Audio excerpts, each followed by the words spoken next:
Je pense que ça va être bon cet épisode-là. Puis la raison est fort simple. Je vais répondre à vos questions en vue du repêchage 2025 de la Ligue nationale de hockey. Il y a beaucoup de questions autour des cibles pour les Canadiens de Montréal, mais également des surprises, déceptions, risers, boom or bust de cette cuvée-là, également les gros défenseurs, bref, des excellentes questions. Puis je suis content de voir votre intérêt grandissant à l'approche du draft, parce que ça s'en vient chaud, très chaud. Comme dirait Alan Jackson, it gets hotter than a hoochie coochie. En tout cas, je commence ça raide. Ne perdons pas plus de temps. Je saute dans le vif du sujet. Puis j'ai toujours rêvé de dire ça. Without further ado. Première question nous vient de David Poirier. David Poirier. En tout cas, je pense que c'est le même que ça se prononce. Qui sont les joueurs classés fin de première ronde qui pourraient glisser au 41e rang? En fait, il y a plusieurs joueurs qui mesurent en fait en bas de 6 pieds que je verrais beaucoup glisser vers ces rangs-là qui sont présentement classés fin de première ronde ou même milieu de première ronde, mais qui pourraient glisser en raison de leur gabarit. Évidemment, là, les Cameron Schmidt, Cole Reshney, Ben Kindle, Colin Potter. Je serais pas surpris qu'il y en ait un ou plusieurs, peut-être même tous, qui seraient encore disponibles au 41e rang. Ivan Ryabkin également, qui était perçu comme étant un choix possiblement top 10 en début d'année et qui a glissé là, dans les différentes listes. Il y en a encore qui l'ont en fin de première ronde.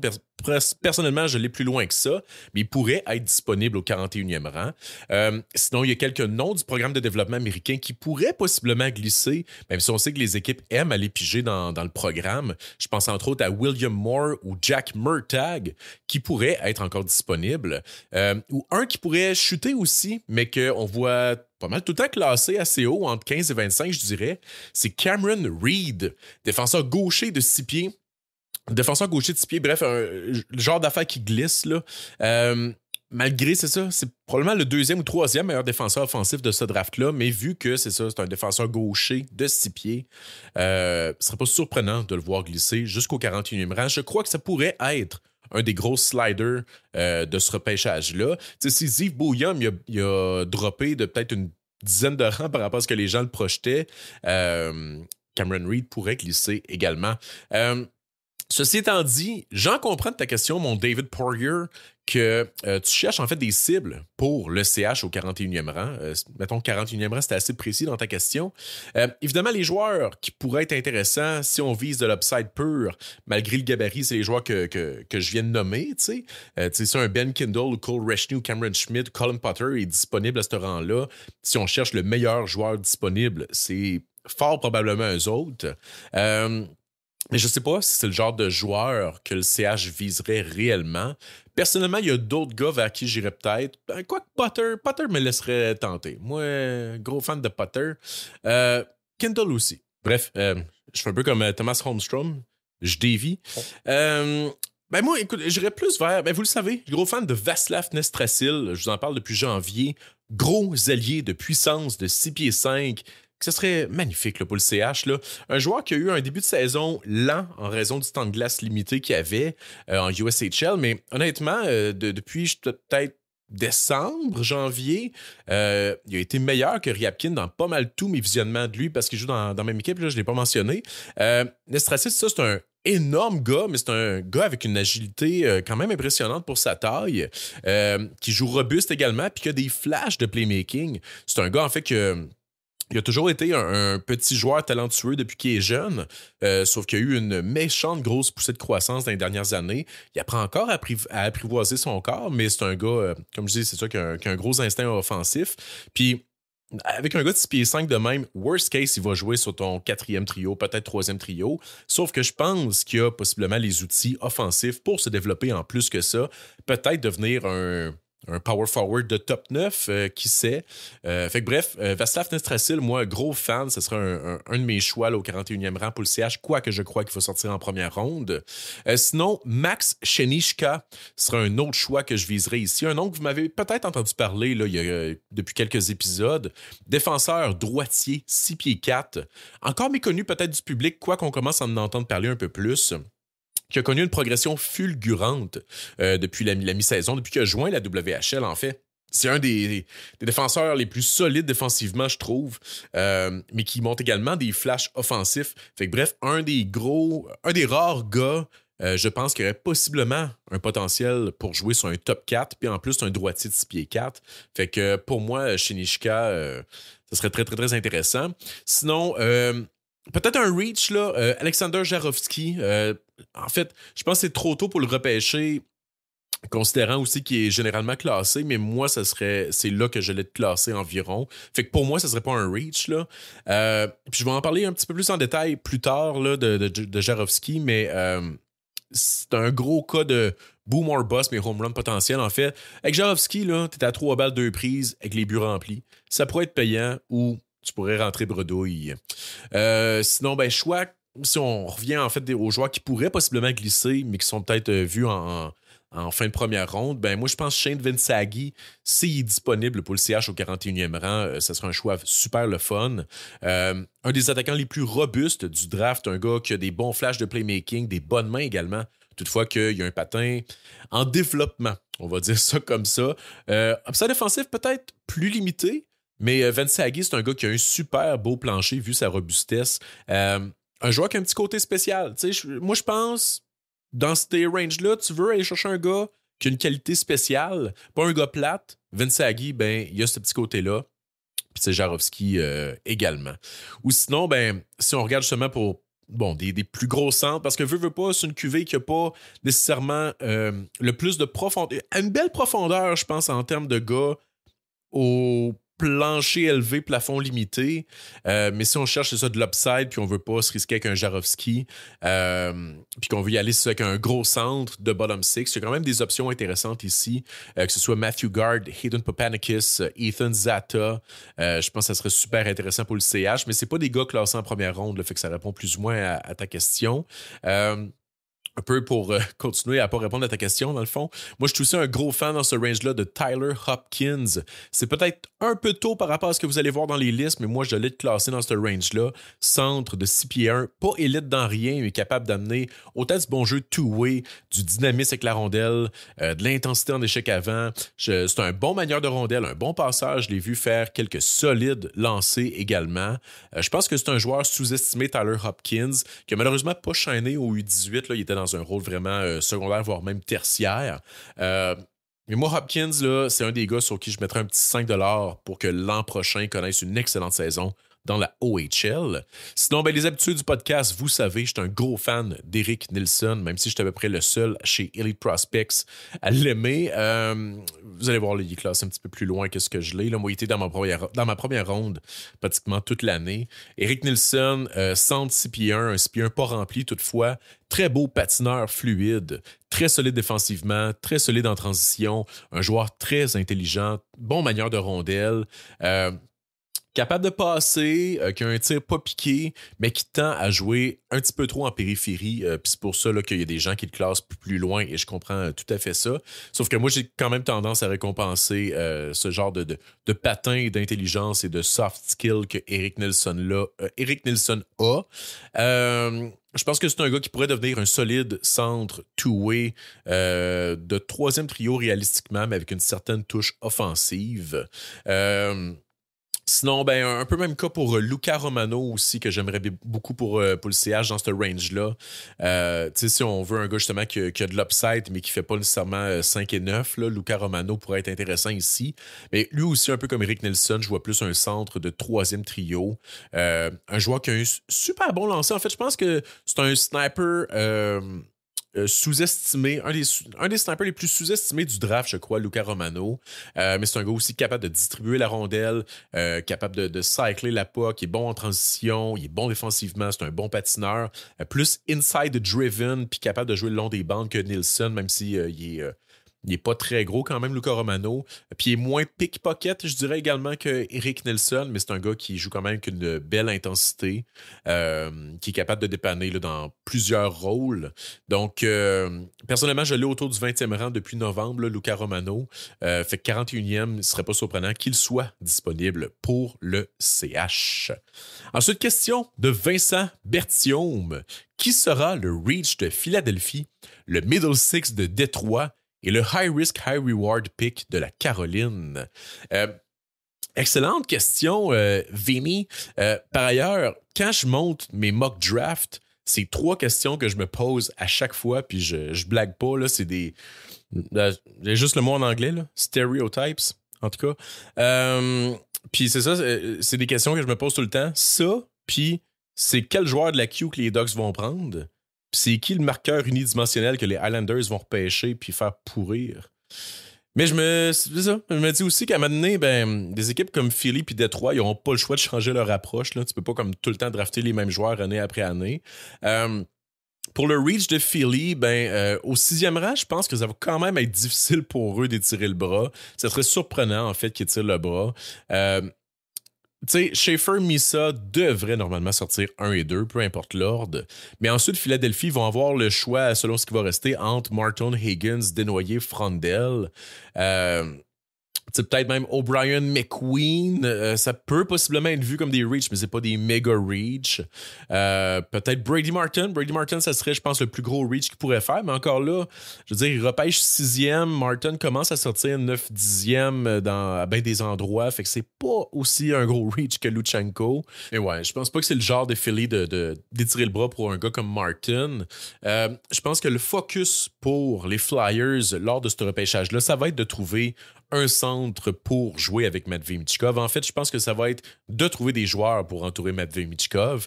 Donc, on parle ici un centre de plus de 6 pieds, possiblement capable de jouer robuste, idéalement, un gars idéalement complet, qui va être capable, tu sais, offensivement de suivre Michkov, là, je le dirais à côté, mais qui va être capable de jouer sur le même trio que Michkov.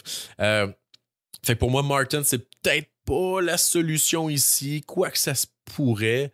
Mais tu sais, s'il y a un Desnoyers sur le board, Frondel, je pense qu'il irait davantage vers ça. Peut-être O'Brien aussi, à voir. Mais ouais, c'est ça. Mais bref, c'est parce qu'il n'y a tellement pas de consensus entre 4 et 14 cette année. Je pense que peu importe qui vont prendre dans ces joueurs-là, ça serait surprenant que ce soit vu comme étant un reach ou un gros reach à la Luchenko.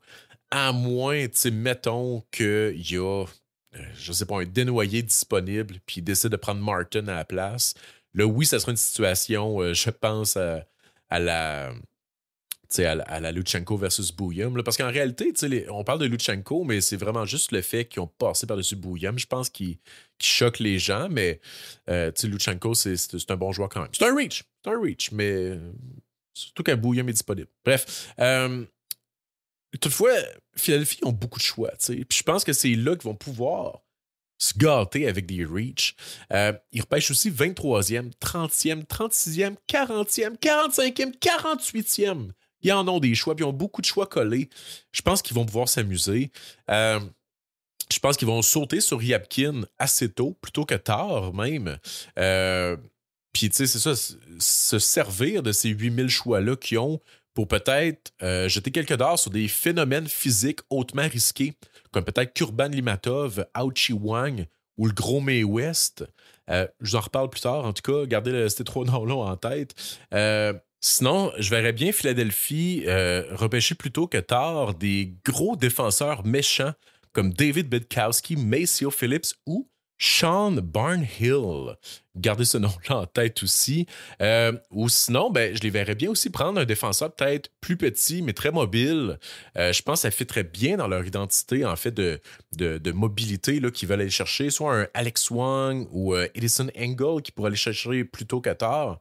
Ou écoute, on jase, mais peut-être un Charlie Trethaway pourrait pas autant glisser qu'on pense. Il cocherait, en fait, je pense, une coupe des cases qu'il cherche.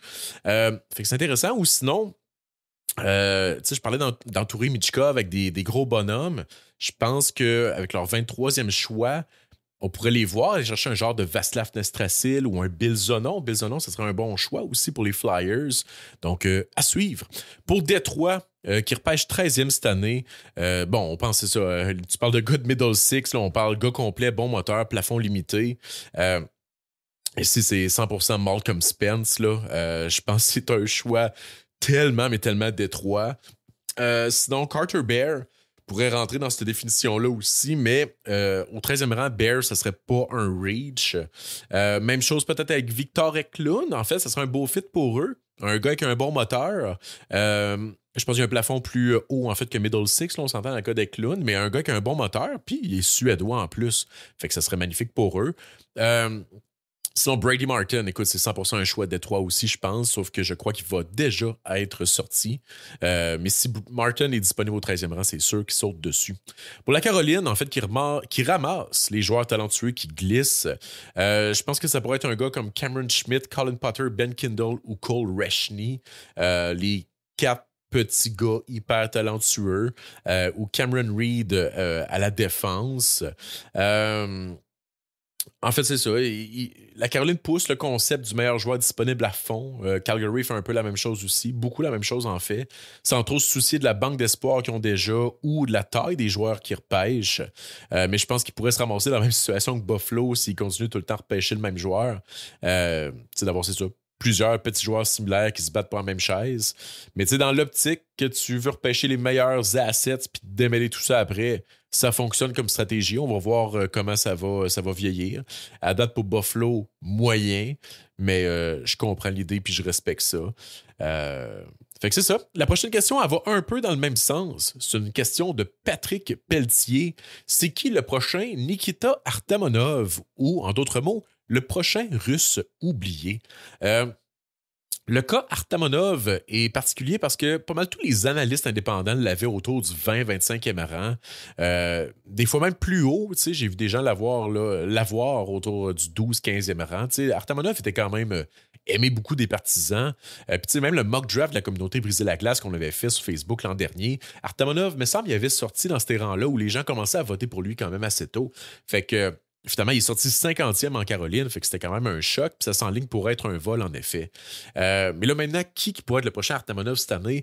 Je vois pas de gars vraiment dans la même situation. Il y a Ryabkin qui pourrait rebondir. Un Russe qui va sortir plus tard que ce qu'il aurait dû. Mettons, dans un redraft, on va peut-être se rendre compte que Ryabkin, finalement, n'était pas si pire que ça.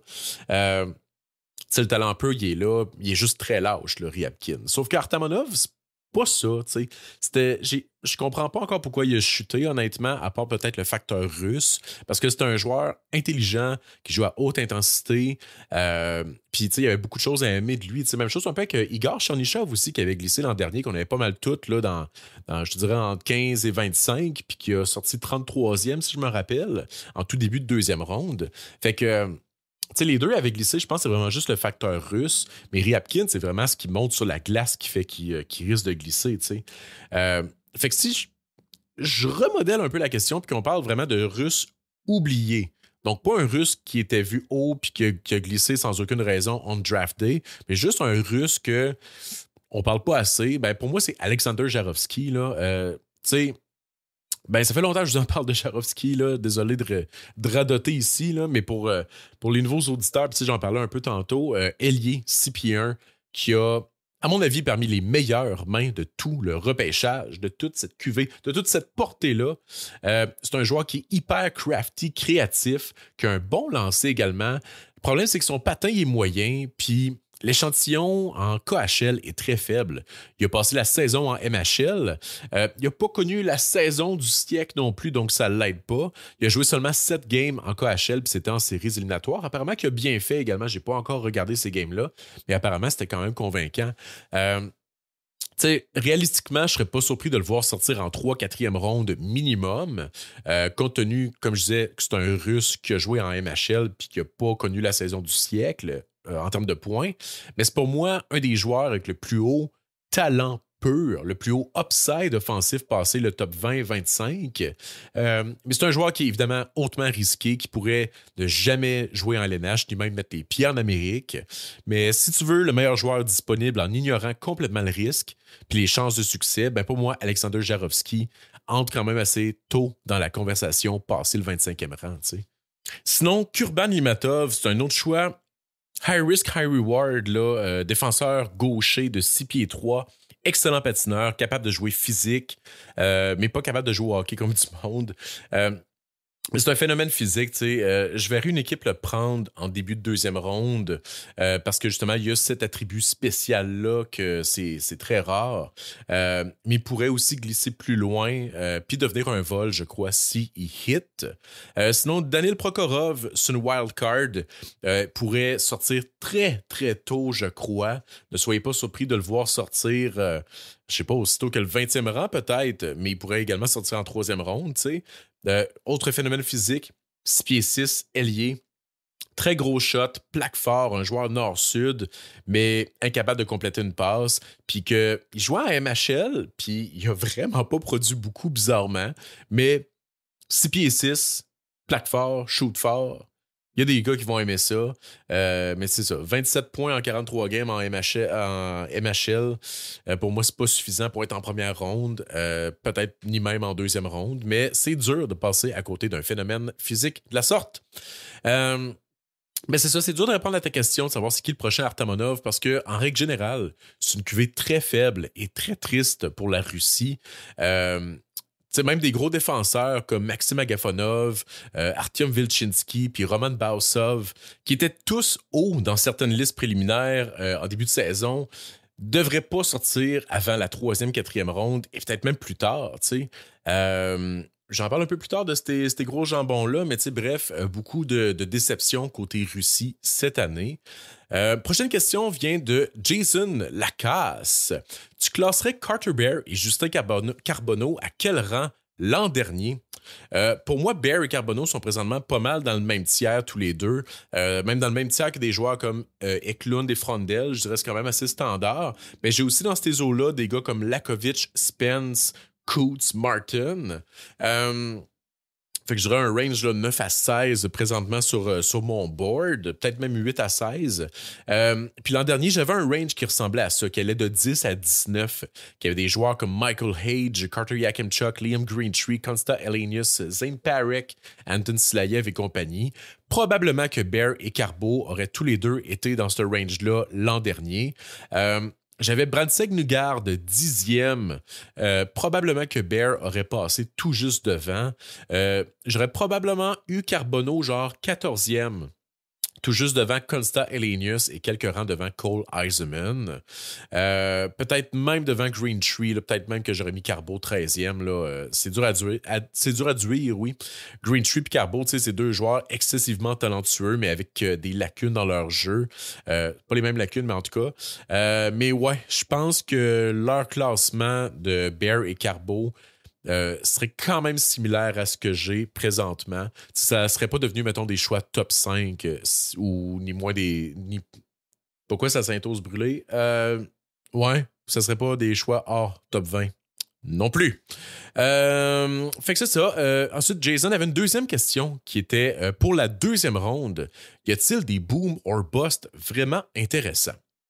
J'en ai glissé un mot déjà, mais on va aller un petit peu plus en profondeur. Évidemment, tous les joueurs autour de qui l'incertitude tourne autour du gabarit ont un profil boom or bust, à mon avis. Sinon, toutes les grosses déceptions, Ivan Ryabkin, William Moore, Jacoby Zvosniak, ils ont l'étiquette boom or bust. Mais je vais te sortir d'autres noms qui sont des boom or bust, mais pour d'autres raisons. En fait, il y a Aochi Wang ou Simon Wang pour les intimes, défenseur gaucher de 6 pieds 6 avec une mobilité tout simplement sublime. C'est un des meilleurs patineurs latérales, je crois, de cette cuvée-là. J'ai rarement vu un gars avec ce gabarit-là se déplacer de la sorte. C'est aussi un gars qui est capable de jouer robuste, quoique dans la OHL, c'est plus tough, mais quand il était dans la OJHL, il était dangereux. Il a juste un seul défaut, il n'est pas capable de jouer au hockey. Bah, c'est un petit détail. Faut remettre en contexte, Wang, il est né en Chine. Il a seulement déménagé au Canada qu'à l'âge de 12 ans environ, je pense. Tout juste avant la COVID, fait qu'il a manqué une saison là aussi. Puis il a débuté cette année, l'année de son repêchage, en OJHL, comme que je disais. C'est juste tard en saison qu'il a joint la OHL, puis ça a été très difficile. Fait qu'il y a beaucoup de retard dans son développement hockey, évidemment, vu son parcours.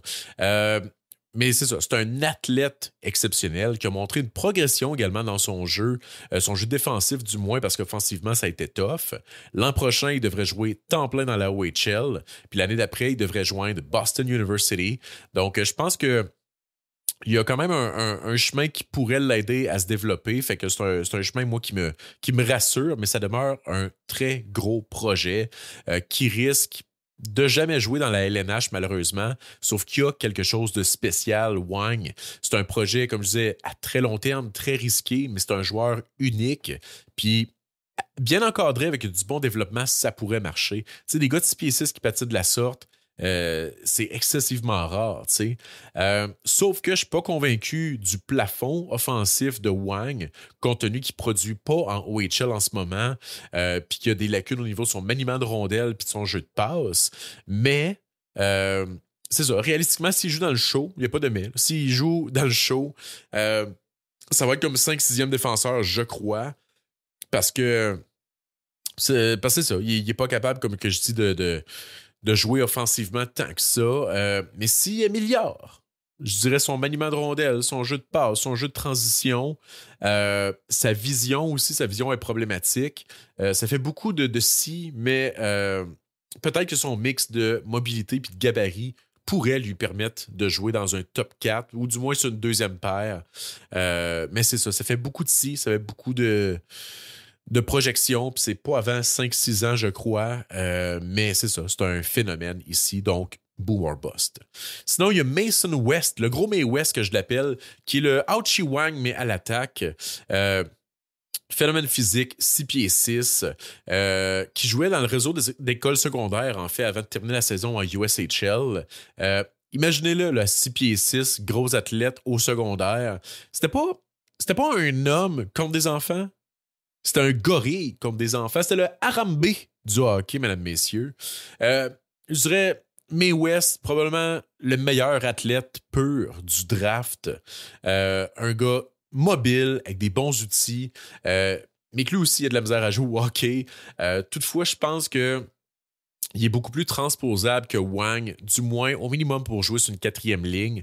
Mais tu sais, les flashs qui montent, la mobilité, il y a même des flashs d'intelligence à hockey, laisse croire qu'il pourrait exploser à tout moment, mais qu'il y a peut-être un petit peu de retard d'un point de vue hockey. Le gros hic avec May West, c'est qu'en date d'aujourd'hui, il n'a toujours pas confirmé s'il veut ou non poursuivre sa carrière de hockeyeur ou s'il veut plutôt jouer au football. Parce que oui, monsieur est corps arrière pour son école aussi. Puis qu'il y aurait, bon, possiblement un futur également dans ce sport-là. Donc, il doit prendre une décision d'ici, I guess, d'ici le combine.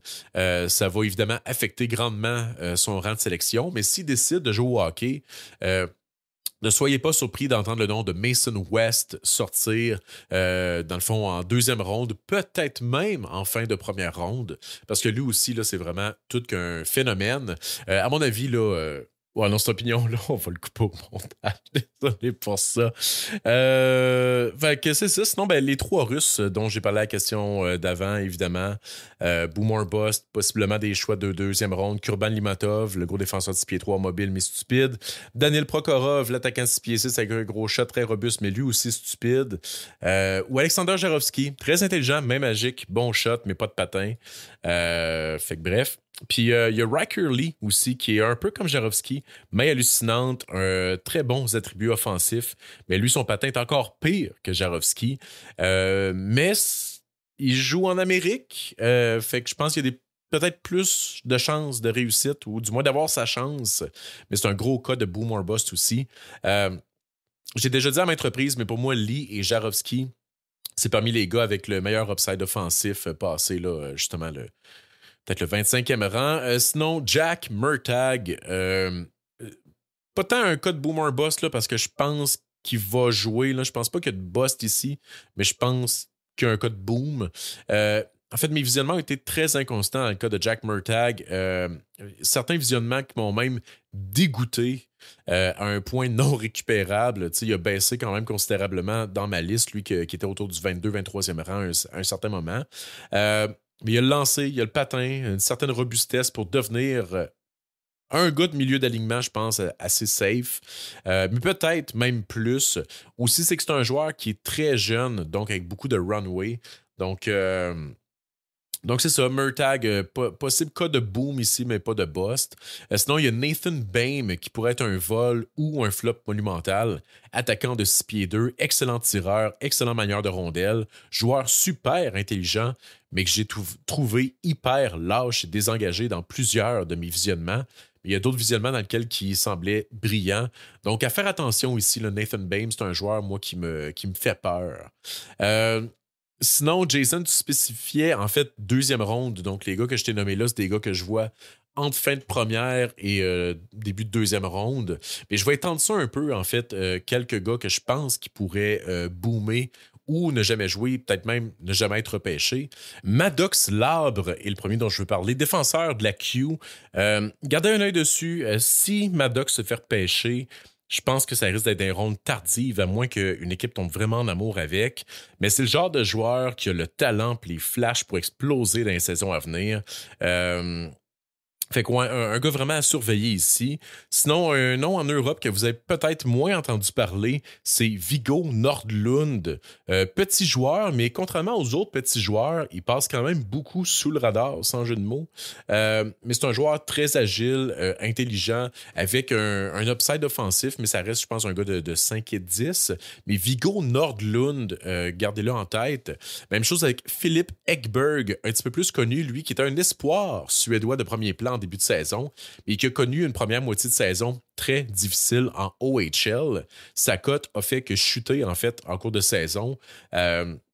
Sauf qu'il a connu une très grosse fin de saison grâce à du temps de glace augmenté. Il n'était plus dans un checking role. Puis il y a eu un tournoi U18 sensationnel. Puis il y a même des rumeurs à l'effet qu'il n'était pas à 100% en début de saison qui expliqueraient un peu ses déboires. Fait qu'il y a peut-être un potentiel ici. Peut-être que c'est un gars qui a flyé sous le radar, mais ça reste un ailier de 5 et 10. Mais il est travaillant, fait que peut-être que ça va lui ouvrir un petit peu plus de portes en Amérique. Sinon, le défenseur Everett Baldwin, qui a terminé la saison avec le programme de développement américain, je pense que lui aussi, c'en est un qui passe un peu sous le radar. Seulement 6 pieds, droitier, mobilité magnifique, un défenseur, je rappelle. Baldwin a probablement été mon défenseur préféré du NTDP cette année. C'est pas peu dire, je les ai tous détestés, en fait. Mais c'est ça, sauf qu'il n'a pas joué beaucoup de games pour le programme non plus. Comme je disais, il était en USHS Prep avant ça. Mais tu sais, comme je disais, à 6 pieds, c'est probablement tout ou rien dans son cas. Fait que mettez pas tous vos œufs dans son petit panier. Autre gars de la USHS Prep que vous avez peut-être vu au Linka l'été dernier, Cooper Simpson. Marqueur dynamique très dangereux, mais aussi très chaotique. C'est un bon manieur, un bon tireur, mais pas un bon penseur. Fait que à suivre, mais Cooper Simpson, un gars qui pourrait possiblement remplir le filet, mais il y a quand même beaucoup de travail à faire. Puis il y a deux gars qui ont joué ensemble en BCHL que je veux donner un petit shout-out parce que la BCHL, on n'en parle pas souvent. Évidemment, c'est une ligue qui a perdu quand même plusieurs plumes récemment, mais c'est deux gars qui ont vraiment dominé. En fait, c'est le trifluvien Jérémy Loranger et Cale Dock. Aucun lien avec Kirby et Colton. Mais ouais, un super beau duo dans la BCHL. Je pense que c'est deux gars qui pourraient justement... c'est pas se faire repêcher si tôt que ça, compte tenu qu'ils sont dans la BCHL, mais que je pense dans les années à venir pourraient prouver que ce sont de bons joueurs de hockey. Si vous avez de la misère à trouver des games de ces gars-là un peu plus obscurs, ou si vous manquez de temps, ou si vous souhaitez vous contre-vérifier vos observations avec l'avis d'experts, je vous recommande fortement d'aller jeter un coup d'œil au site d'Elite Prospects. Avec l'abonnement premium d'Elite Prospects, vous allez avoir accès à tous les fucking rapports d'observation des scouts d'Elite Prospects. Fait que des rapports de David Saint-Louis, Mitch Brown, Adi Kalakesh, Sebastian High, Lauren Kelly, qui, by the way, est la personne la plus drôle sur Twitter, allez la suivre. Des rapports de Daniel G, puis plein d'autres gens comme ça, dont moi-même. Puis tu sais, Philipp Ekberg, là, dont je viens vous parler, là, qui est un joueur à surveiller, mais peut-être que vous n'avez pas vu jouer, il y a au-dessus de 20 rapports sur lui sur EP Premium, de genre 7 scouts différents. Fait qu'imagine les joueurs de premier plan à quel point il y a de la viande. Puis, tu sais, c'est de même pour tous les joueurs éligibles. Même les joueurs les plus obscurs, vous allez pouvoir trouver des rapports sur eux. Fait que, tant qu'à vous taper là, des games puis essayer de voir tout ça, allez voir. Des fois, il y a des gars là, hyper méconnus. Il y a quand même 4, 5, 6 rapports de ces gars-là. Fait que c'est quand même assez bon pour vous faire une tête. Puis le contenu va seulement aller qu'en augmentant. Puis en plus, Depuis quelques mois, on a commencé chez les prospects à remplir des rapports d'observation pour les joueurs éligibles au repêchage de la CHL. Fait que genre le draft de la Q, de la O et de la WHL. Fait que, en fin de semaine, d'ailleurs, on va aller assister au Montreal Meltdown pour observer les D-1 du draft de la Q. Fait que si t'es un geek de repêchage puis tu veux suivre la progression de ces jeunes-là dès l'âge de 14-15 ans, ben, il y a beaucoup de stock sur ce site-là. Puis des gros articles également qui s'en viennent. Mais c'est ça prend l'abonnement EP Premium. Puis les chums Daily Prospects sont assez fins. Ils vous offrent un code promo BLG30 pour briser la glace 30. 30% de rabais sur votre abonnement annuel. Et puis en plus de ça, là, EP Premium, là, ça vous donne plein de fonctionnalités que je ne vous ai pas nommées, mais aussi gratuitement le guide du repêchage qui va sortir dans pas long, prochaine semaine, prochain jour, je sais pas. C'est de loin le meilleur guide sur le marché. Je vous le recommande fortement. On continue dans les questions. On a une question qui nous vient de la Nunchaku. Pour faire du pouce sur la réponse que tu viens de donner par rapport aux joueurs qui pourraient boom or bust, comment tu sais c'était quoi ma réponse? En tout cas, quel est ton top 5 des joueurs surestimés? Bon, là ça va être sérieux, puis c'est évidemment à prendre avec un grain de sel ici parce que je veux vous parler de joueurs que vous connaissez.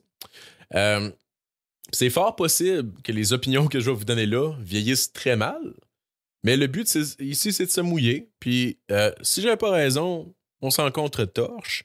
Mais moi, c'est des joueurs que je pense qui vont sortir plus haut que ce qu'ils devraient. Ça les rend pas mauvais pour autant. Fait que c'est ça, je pense juste que c'est des gars que, mettons, qui vont sortir 15e et que moi j'aurais plus, mettons, 25-30. Exemple, Nathan Bame, j'en ai parlé il y a pas longtemps, hyper talentueux, il a un bon gabarit, mais son patin, Puis tu sais, comment je pourrais dire? Il a des bonnes mains, mais des fois, il overhandle, il perd contrôle dans le fond de ses feintes. C'est ça, patin parfois problématique, manque d'intensité qui m'achale énormément. Fait que Nathan Bame, moi, c'est un gars que j'ai peur. Je l'ai mis dans la catégorie des boom or bust. Je pense qu'il va sortir possiblement fin de première ronde, début de deuxième. Mais pour moi, c'est un gars que je vois plus autour du 50e rang à cause du facteur risque et de l'intensité inconstante, en fait, dans son cas. L'autre nom, ben écoute, là, c'est là que je commence à vous choquer, là, mais Anton Frondel, pour moi, est possiblement surestimé. Par où commencer? En fait, je veux pas que Frondel devienne mon Heisman de l'an dernier, là, puis que je passe 30 minutes à en parler à chaque fois. Puis tu sais, j'en ai déjà parlé à maintes reprises dans les épisodes précédents, puis mon opinion n'a pas tant changé en cours de saison. Ça s'est amélioré un peu, je vous dirais, mais j'étais encore du même avis. Super belle fin de saison, en fait, pour Frondel. Bravo. Mais il a l'air d'un joueur qui a atteint, je pense, sa maturité physique rapidement. Peut-être pas son potentiel rapidement, là, comprenez-moi bien, là, mais c'est un gars qui est avancé physiquement, puis je pense que ça l'a aidé, dans le fond, dans les dernières saisons. Mais c'est un joueur avec un bon lancer, mais c'est pas le meilleur lancer du draft. Tu sais, j'entends beaucoup de gens dire que c'est le meilleur sniper du draft et je suis en désaccord. Tu sais, il n'y a pas un meilleur lancé. Il y a un lancé, je dirais, dans le même range que des gars comme Martin, Lakovic, Misa, Carbono et compagnie, qui n'est pas comme une grosse coche au-dessus comme, mettons, Eisenman l'était l'an dernier. Tu sais, Frondel, c'est un joueur qui peut apporter de la robustesse, certes. Il l'a prouvé même contre des messieurs en Allsvenskan. C'est un gars qui est difficile à affronter, sauf que il gagne pas beaucoup de rondelles. Tu sais, fait que c'est bien beau plaquer, mais le but, je l'ai déjà dit pour d'autres joueurs, c'est de ressortir avec la POC. Eisenman, j'avais la même critique à son égard l'an dernier.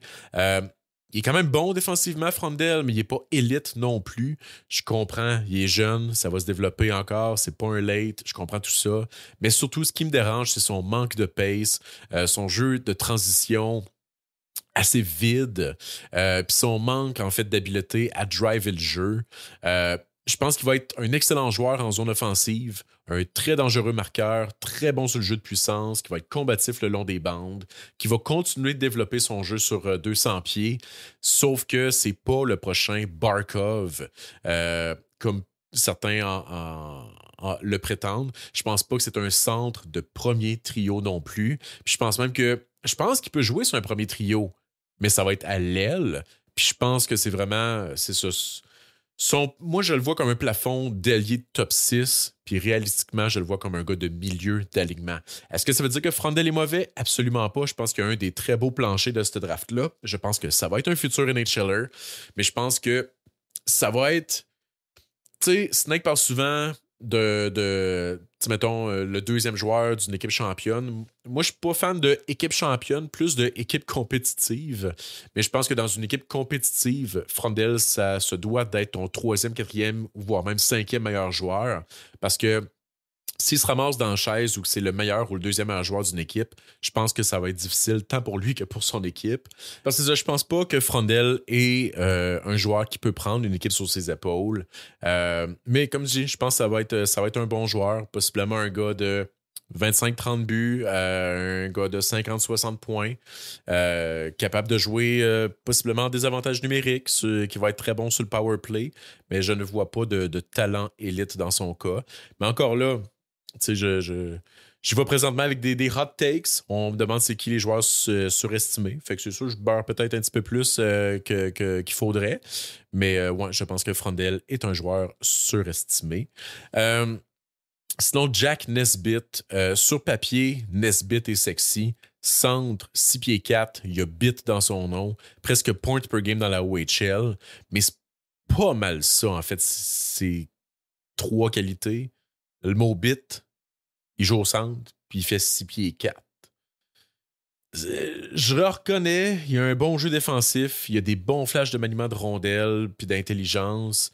Il excelle autour du filet adverse, sauf que pour moi, le patin est problématique. C'est un joueur qui est très soft pour un gars de cette taille-là. Je vois en Nesbitt au mieux un centre shutdown de troisième ligne, avec peut-être une place devant le filet sous l'avantage numérique, mais je doute fortement que ça va être le deuxième centre des Canadiens de Montréal comme plusieurs le souhaiteraient.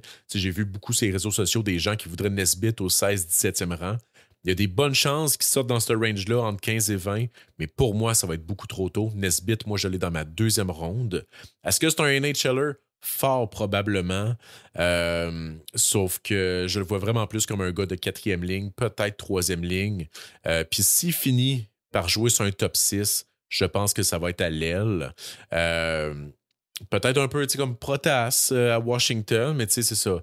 Je pense qu'il est impératif, en fait, qu'il améliore soit son patin, soit sa robustesse, ou idéalement les deux. S'il améliore ces deux aspects-là, en fait, là, oui, je pense que Nesbitt a un potentiel un petit peu plus haut. Sauf que si ça reste un gros gars soft qui patine pas, il y a d'autres options que je préfère, honnêtement, tant qu'à repêcher Nesbitt au 16e rang. Ensuite, il y a Sacha Boumedienne. Je dois reconnaître que Boumedienne a progressé. Moi, c'est un gars que j'ai eu longtemps. En fait, toute la saison, je l'ai eu loin. En fait, il s'est rapidement retrouvé en dehors de mon top 50.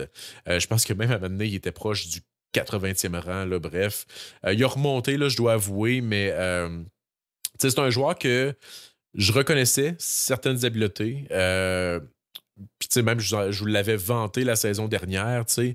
Sauf que je le trouvais pas suffisamment bon offensivement, pas suffisamment bon défensivement, ni suffisamment robuste, puis le patin était hautement problématique. Fait que je voyais pas de chaise pour lui en LNH, puis c'est pour ça qu'il glissait, même s'il était plus talentueux que certains autres joueurs. Sauf que là, son patin s'est amélioré, puis je pense que ça change la donne. Je pense qu'il y a plusieurs personnes, plusieurs partisans qui l'ont adoré au 8-18.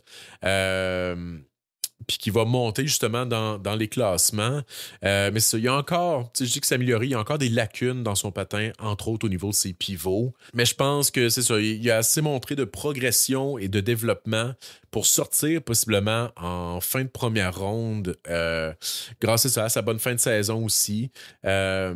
Puis ça reste un défenseur droitier de 6 pieds 2 qui joue à Boston University. C'est un des rares profils two-way également dans ce repêchage-là pour les défenseurs. Fait que je comprends l'attrait. Je le vois vraiment sortir en fin de première ronde, mais pour moi, c'est trop tôt. Il pourrait devenir un 5-6e défenseur. Mais je vois pas vraiment d'upside de top 4 ici pour Boumedienne. Puis tant qu'à repêcher un 5-6e défenseur, ben pour moi, il y a d'autres options, des gars un petit peu plus grands, plus robustes. Fait que c'est pour ça, je crois qu'il va sortir plus tôt que ce qui devrait sortir. Mais à mon avis, à mon opinion. Ensuite, Keyshawn Hitchison.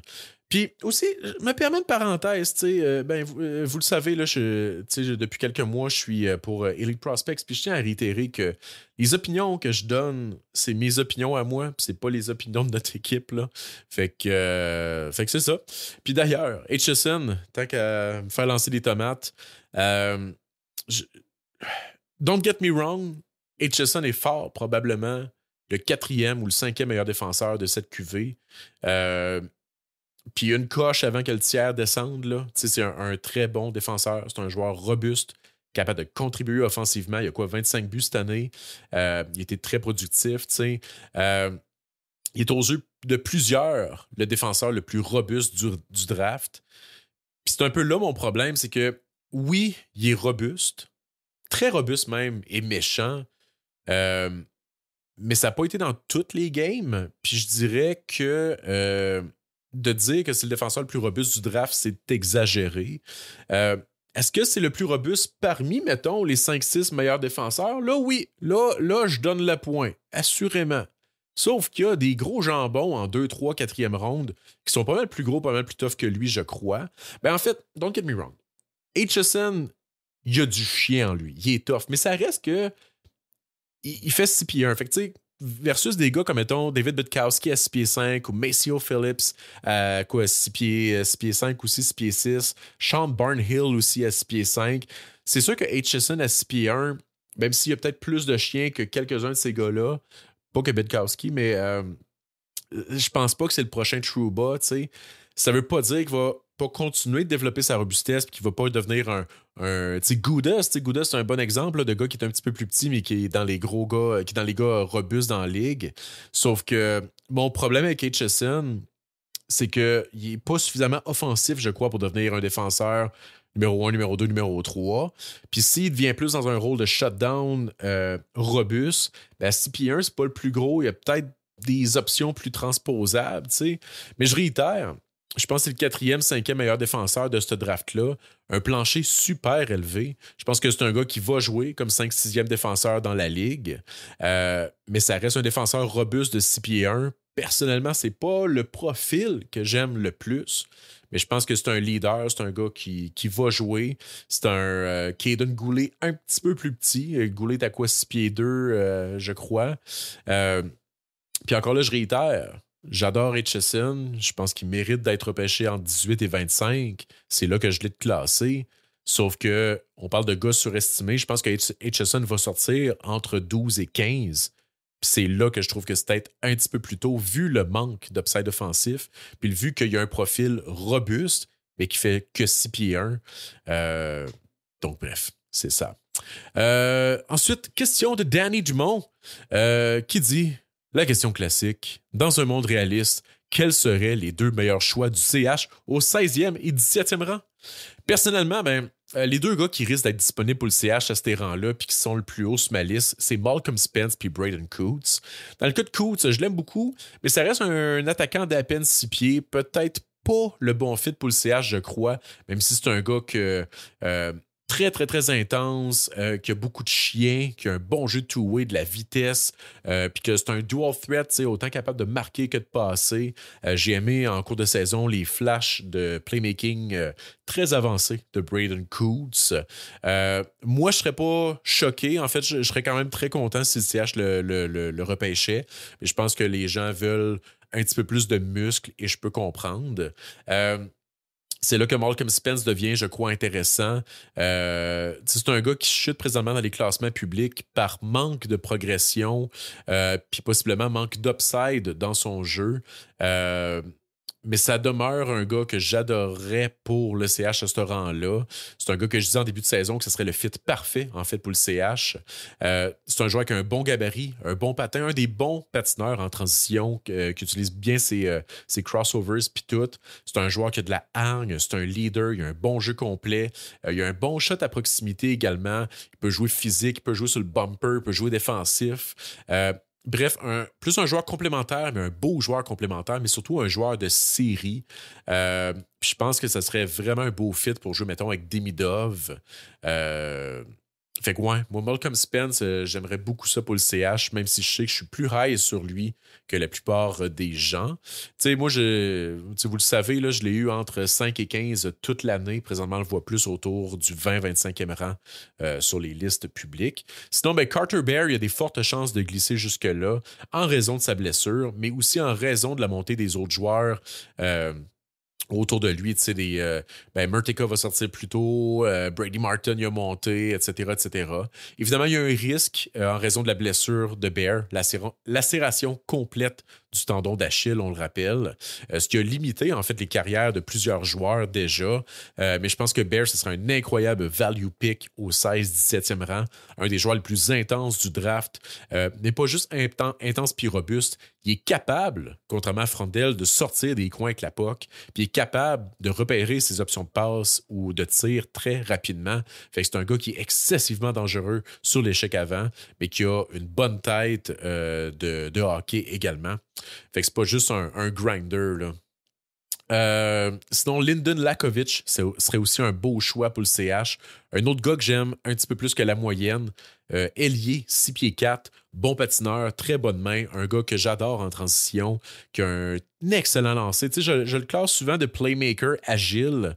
Mais en fait, c'est un dual threat, là. Il est autant capable de passer que de tirer.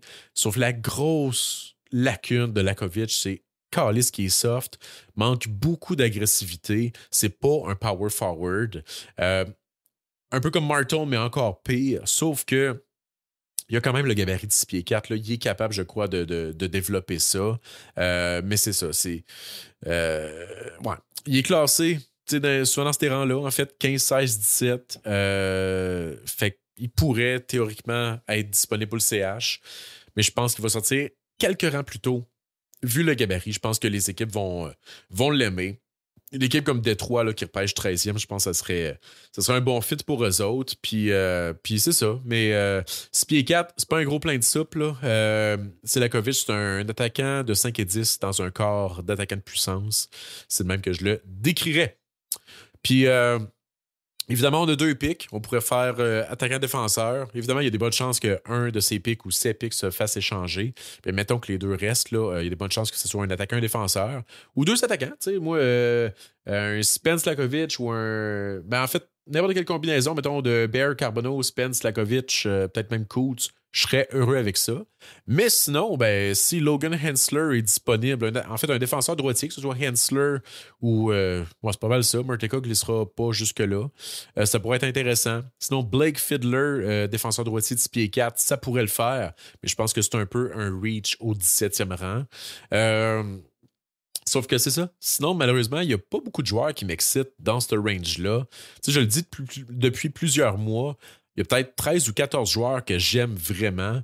Fait que, tu sais, de repêcher 16-17e, pour moi, on est dépassé justement ce threshold-là. Puis je vais espérer qu'il y a des reach pour justement que j'ai des gars dans mon top 13-14 qui glissent jusqu'au rang des Canadiens. Mais ouais. C'est ça. Ça aurait été le fun de finir peut-être plus 12-13e. Déjà là, on aurait eu plus d'options, je crois. Ou tu sais, d'avoir fini 4e et d'avoir un Caleb Desnoyers, ça aurait bien fait aussi. Mais bon, ils ont voulu être bons. Puis Caleb, ben, il a voulu être bon aussi puis augmenter son draft stock. Fait que les deux sont... Les Canadiens puis Caleb sont allés dans des directions opposées. Puis c'est ça. Prochaine question nous vient... Oh, belle surprise! C'est la mère d'un ancien des Canadiens, la mère de Ben Maxwell, Ghislaine Maxwell, qui nous demande quelle importance accordes-tu au U20, U18 puis aux séries dans tes évaluations? Encore là, très personnel, mais U20... pour moi, une excellente performance d'un joueur va définitivement l'aider, surtout en termes de prouver son plancher. On pense la performance exceptionnelle de Bedard, je pense que c'est vraiment là qu'il a cimenté sa place comme étant le numéro 1. Sauf que une mauvaise performance, surtout venant d'un joueur qui joue sur une 4e ligne à son année de draft, pour moi, ça doit être complètement ignoré dans une évaluation. Je sais qu'il y en a que, Fantilli, lors de son année de draft, le seul moment qu'ils l'ont vu jouer, c'était au U20, fait qu'il détestait Fantilli. Même chose avec Martin cette année. Mais tu sais, je n'ai déjà parlé à maintes reprises, là, il y a plein d'exemples de joueurs qui ont joué au U20 à leur année de draft puis qui ont sous-performé. Tu sais, Nathan McKinnon, c'était quoi, 1 point en 5 matchs, je pense. Fait que tu sais, le U20, scoutez pas avec ça, s'il vous plaît. C'est autant utile que des montagnes qui deviennent bleues pour te dire que ta bière est froide. Touche-y, carrosse, puis petit truc là, comme ça, là. Si ta bière est dans le frigo, là, il y a des bonnes chances qu'elle soit froide, mon hostie de mêlée. En tout cas, le U18, meilleur comparable, je dirais que le U20, vu l'âge des joueurs. C'est vraiment le même groupe d'âge qui s'affronte. Sauf que c'est un tournoi de traite aussi qui a boosté la valeur de plusieurs joueurs par le passé. Le problème, c'est qu'il manque souvent beaucoup de joueurs de premier plan dans ce tournoi-là, particulièrement une année comme cette année, en fait, où que le 3/4 des joueurs de premier plan, c'est des late et donc non éligibles à ce tournoi-là. Puis il y a même d'autres gars de premier plan, que ce soit Misa ou O'Brien, qui sont juste pas pointés, ou des gars comme Caleb Desnoyers, qui étaient encore en séries éliminatoires. Puis c'est ça le problème, c'est que ça peut booster le draft stock de certains joueurs. Surtout, mettons, tu sais, des matchs Canada-Finlande, sur papier, on a peut-être le réflexe de se dire que c'est un match quand même égal, sauf qu'au U18 versus le U20, je pense que l'écart entre le Canada et la Finlande est quand même beaucoup plus élevé.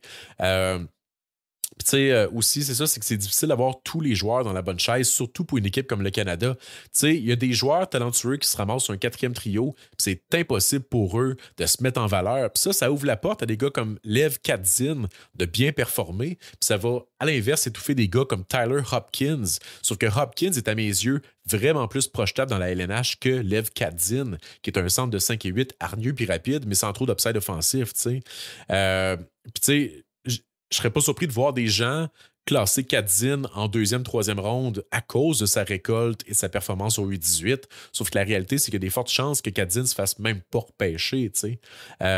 Puis mettons, Jackson Smith, que j'ai adoré toute l'année, puis que je dois avoir quoi, 15-20 visionnements de Jackson Smith, il a connu un tournoi décevant aux yeux de plusieurs. Je pourrais pas jeter ces 15-20 visionnements-là de Smith cette année puis utiliser seulement le U18 comme outil d'évaluation. Ça fait aucun sens. Non seulement c'est contre-productif, mais c'est aussi injuste considérant que la majorité des joueurs dans son range de sélection, ils n'ont même pas participé au tournoi. T'sais. Fait que je dis que pour le Canada, ça booste peut-être des joueurs, mais mettons dans un pays plus faible, là, je trouve ça intéressant. Tu sais, comme mettons, j'aimais ça pour la Norvège, mettons, regarder Mikael Eriksson contre le Canada. Tu sais, je m'en contre-torchette comment le Canada jouait contre la Norvège, mais c'est intéressant de voir les Norvégiens, comment qu'eux autres jouaient contre une équipe qui était vraiment plus puissante qu'eux autres. Fait que dans ce cas-là, ça peut être intéressant.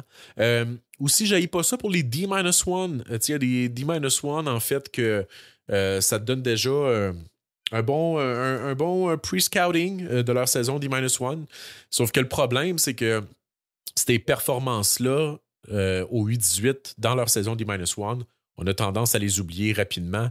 Je prends pour exemple l'an dernier, James Higgins qui a battu le record de points à ce tournoi-là. On l'a déjà oublié. Puis Porter Martin avait très bien fait également à ce tournoi-là aussi. Il est non loin derrière. Là. Martin, il a lui aussi une des meilleures récoltes de l'histoire du tournoi. Sauf que c'est ça. Ça reste que ces deux joueurs late qui jouaient théoriquement leur saison de 17 ans. Sauf que dans tous les cas, ça demeure des récoltes historiques. Puis ce que j'essaie de dire, c'est qu'ils ont été magnifiques au tournoi 18 l'an dernier, mais ça ne va pas booster leur rang de sélection cette année, malheureusement. À l'inverse, cette année, il y a des gars, justement, comme Brady Martin, Sacha Boumedienne, qui vont monter dans les classements à cause de leur U18. Puis un gars comme Philippe Ekberg, qui a 18 points en 7 matchs, dont 10 buts, la 9e meilleure récolte de l'histoire du tournoi, égale à Cole Caulfield. Ekberg va monter dans les classements, mais est-ce que ça veut dire qu'il mérite de sortir de top 20 pour autant? Ben là, j'espère pas. Là. Ça peut remonter un petit peu là, sa cote, mais respirons par nos grands trous de nez. Puis comme je disais, le U18 a aidé un gars comme Brady Martin, sauf que Martin était déjà en montée sur les différentes listes publiques. Fait que je pense que c'était justifié dans son cas. Puis ça a permis, en fait, pour Martin, ça lui a permis de jouer avec des meilleurs joueurs offensifs que avec qui joue en fait dans la OHL.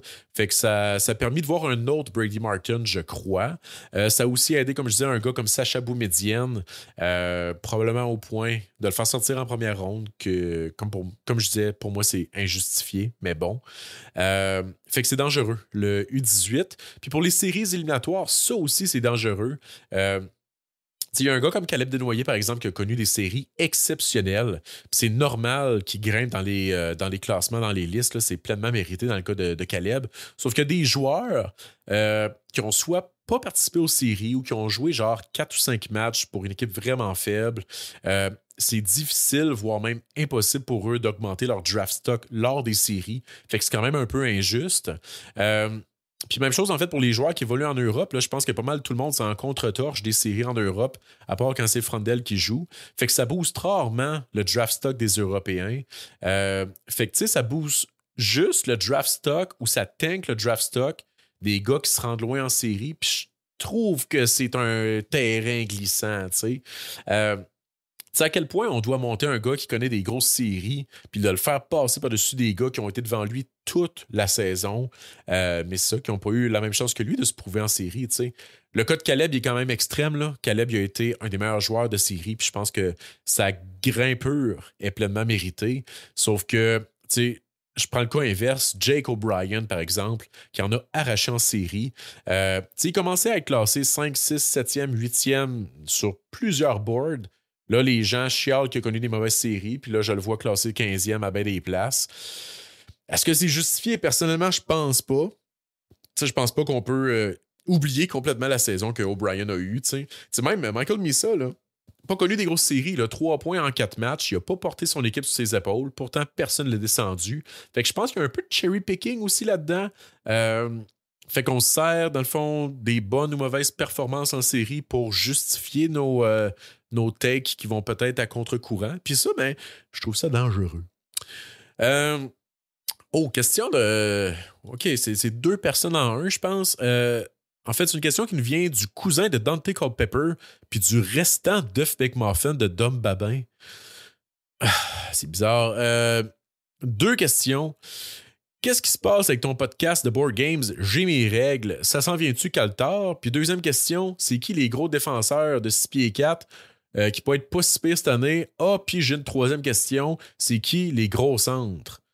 Oui, ben en fait, premièrement, mon board game, pas mon board game, mon podcast, j'ai mes règles, qui parle de board game, ça devrait sortir. Je sais que ça fait 2 mois que je dis ça, mais là, ouais, je me mets cet objectif-là au moment de publier cet épisode-là. Le premier épisode de J'ai mes règles va également être disponible pour les membres Patreon. Je sais que ça intéresse personne, puis c'est pour ça que je ne l'ai pas sorti encore. J'ai d'autres chats à fouetter, mais ça s'en vient, vu qu'il y a de la demande là, du cousin de Dante Culpepper puis le restant d'œuf de Dom Babin. Bref, les gros défenseurs éligibles au repêchage 2025. Écoute, on va pas faire un scouting report complet de ces joueurs-là parce qu'il y a une vingtaine de gars ici. Puis, il y en a plusieurs. En fait, les gars principaux, j'en ai déjà un peu parlé dans cet épisode-là. Puis, lors de mon méga mock draft qui va sortir d'ici le repêchage, en fait, je vais en parler un petit peu plus en détail des top guys. Il va même avoir des vidéos à l'appui. D'ailleurs, si t'es pas abonné à ma chaîne YouTube, je t'invite à me suivre pour ne pas manquer cet épisode complètement dingo qui va s'en venir. Ça va être un gros épisode, là, un 2-3 heures, mais avec full vidéo, full description de ces gars-là, des scouting reports bien détaillés. Fait que manque pas ça. Puis c'est ça. Mais là, je reviens à mes moutons. Je suis comme le gars du pot maçon, là, je m'écarte. Les gros défenseurs, je vais juste parler des gars de 6 pieds 4, gaucher-droitier, mais je vais les mettre par catégorie. J'ai 5 catégories. Une vingtaine de gars. Je vous dis le nom, la grosseur, puis grosso modo, c'est qui. La première catégorie, c'est les défenseurs 6 pieds 4 et plus qui pourraient avoir un upside de top 4 puis avec un très bon plancher, puis peu de risques. Fait que bref, les meilleurs. Il y en a 3. Il y a Radim Marteka, pas trop besoin de présentation. Droitier, 6 pieds 6, très belle mobilité. Bon défensivement, un choix possiblement top 10. Blake Fiddler, fils de Vernon, défenseur droitier, 6 pieds 4, super mobilité aussi, très bon défensivement, tant off the rush que dans sa zone. Sauf que c'est un gars qui s'éparpille et qui fait quand même beaucoup d'erreurs. Mais c'est un gars, comme je dis, belle mobilité, capable de supporter l'attaque, capable d'activer, des bonnes mains aussi, quoi qu'il perd souvent la POC. Mais c'est all tools, beaucoup de projections dans son cas. Mais ouais, à 6 pieds 4, très jeune aussi. Blake Fiddler, c'est un gars intéressant, mais très raw encore. Puis le troisième, j'en ai parlé aussi, Max Shenishka, défenseur droitier, 6 pieds 4, une des plus belles progressions en deuxième moitié de saison. Très solide défensivement, mais aussi de plus en plus capable de driver le jeu puis de s'activer en zone offensive. Pour moi, une des grosses carte cachée, entre guillemets, parce qu'il est de moins en moins caché, de ce draft. Mais si vous suivez plus ou moins ça, peut-être que le nom vous est pas familier, mais surveillez ça, Max Shenishka, P-S-E-N-I-C-K-A, je crois, avec plein d'accents. Deuxième catégorie, ça c'est vraiment mes trois là, que je vois possiblement donner des top 4. Là. Deuxième catégorie, défenseur 6 pieds 4 et plus, mais qui projette plus comme des gars de troisième paire. Mais qui a un soupçon de peut-être qui pourrait devenir un gars de deuxième paire. J'en ai trois, là aussi. J'ai David Bedkowski, droitier, 6 pieds 5, défenseur excessivement robuste. Un gars que je vous casse les oreilles avec depuis octobre. Là, désolé pour les auditeurs de longue date. Bedkowski, c'est ça, un gars excessivement méchant, un assassin. C'est pas le meilleur patineur, mais je pense qu'il est suffisamment mobile. Puis qui aime même, en fait, transporter la rondelle à l'occasion.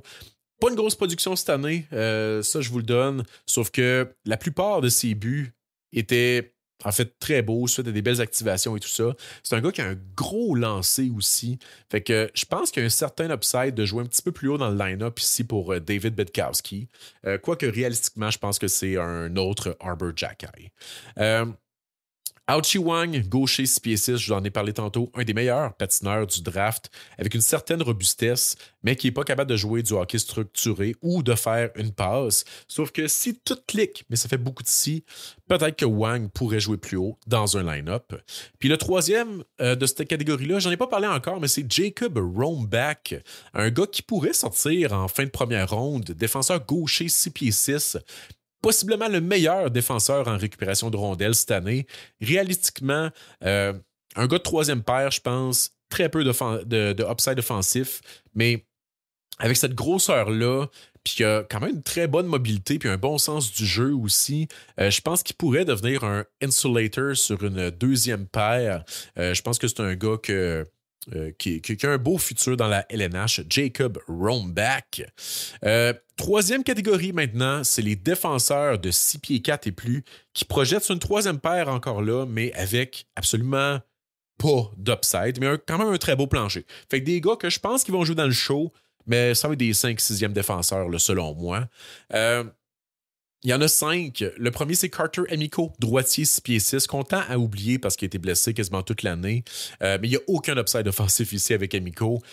Certaines limitations côté patin, mais c'est un gars qui amène, c'est une belle robustesse, un beau jeu dans sa zone. Sauf que le X, c'est vraiment les blessures qui commencent à inquiéter dans le cas d'Amico. C'est un gars que je pense qu'il va glisser beaucoup. Je ne sais pas, en fait, s'il va avoir une carrière professionnelle en raison de ces blessures-là. Mais c'est un beau risque à prendre, je pense, en milieu, fin, deuxième ronde, début troisième, peut-être même. Parce que c'est un gars qu'on voyait en milieu de première ronde en début d'année, avant ses blessures. Ensuite, il y a Maceo Phillips qui jouait aussi pour le programme de développement américain. Défenseur gaucher de 6 pieds 6, une brute physique. Ben, pas grand-chose d'autre pour le moment, mais ouais, je pense que Phillips a quand même des atouts pour devenir un 6e défenseur, mais c'est vraiment un stay-at-home robuste. Un peu la même chose pour Peyton Kettles, droitier de 6 pieds 5. Un gars principalement défensif et physique, capable de bonne relance toutefois, mais que le patin est vraiment sa principale lacune. Mais je pense que c'est un gars qui devrait jouer.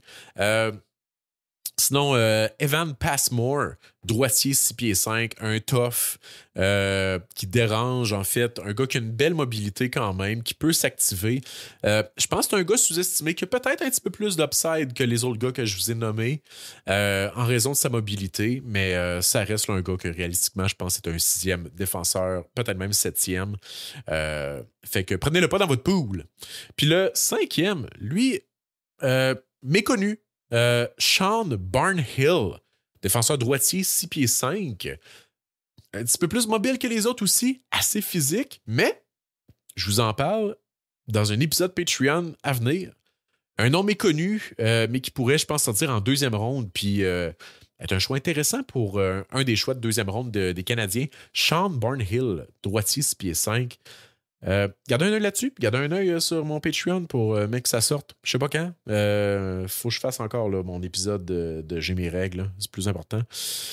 4e catégorie. Encore là, défenseur 6 pieds 4 et plus. Mais qu'eux autres, asti que je suis pas sûr. Parce que c'est pas parce qu'un défenseur est gros puis robuste qu'il va faire la LNH. Là. On a tendance à croire ça, mais il y en a une chier à chaque année des défenseurs de plus de 6 pieds 4, puis ils ne font pas toute la LNH. Fait que là, j'en ai ici 7 que il y a un brin d'espoir, je pense, qui pourrait quand même jouer dans le show. Quelques noms qui vont vous être familiers, d'autres noms plus méconnus. Le premier, c'est Luke Vlouswick. J'en ai parlé déjà à maintes reprises. Droitier, 6 pieds 5. Parce que personnellement, moi, c'est un des défenseurs de qui j'ai le plus aimé le jeu défensif cette saison. Je sais pas si c'est à cause des games que j'ai checkés. Tu sais, des fois, tu te fais une idée sur un joueur puis tu l'aimes sans trop de raison. Moi, c'est Luke Vlouswick. Je pense pas que j'ai vu de quoi d'exceptionnel en lui qu'il y a juste moi qui ai vu. Là. Je pense que c'est juste de l'amour déraisonnable dans ce cas-là. Mais tu sais, moi, je l'ai trouvé vraiment étanche, capable de jouer un jeu robuste. C'est sûr qu'il manque de soft skills, sauf que...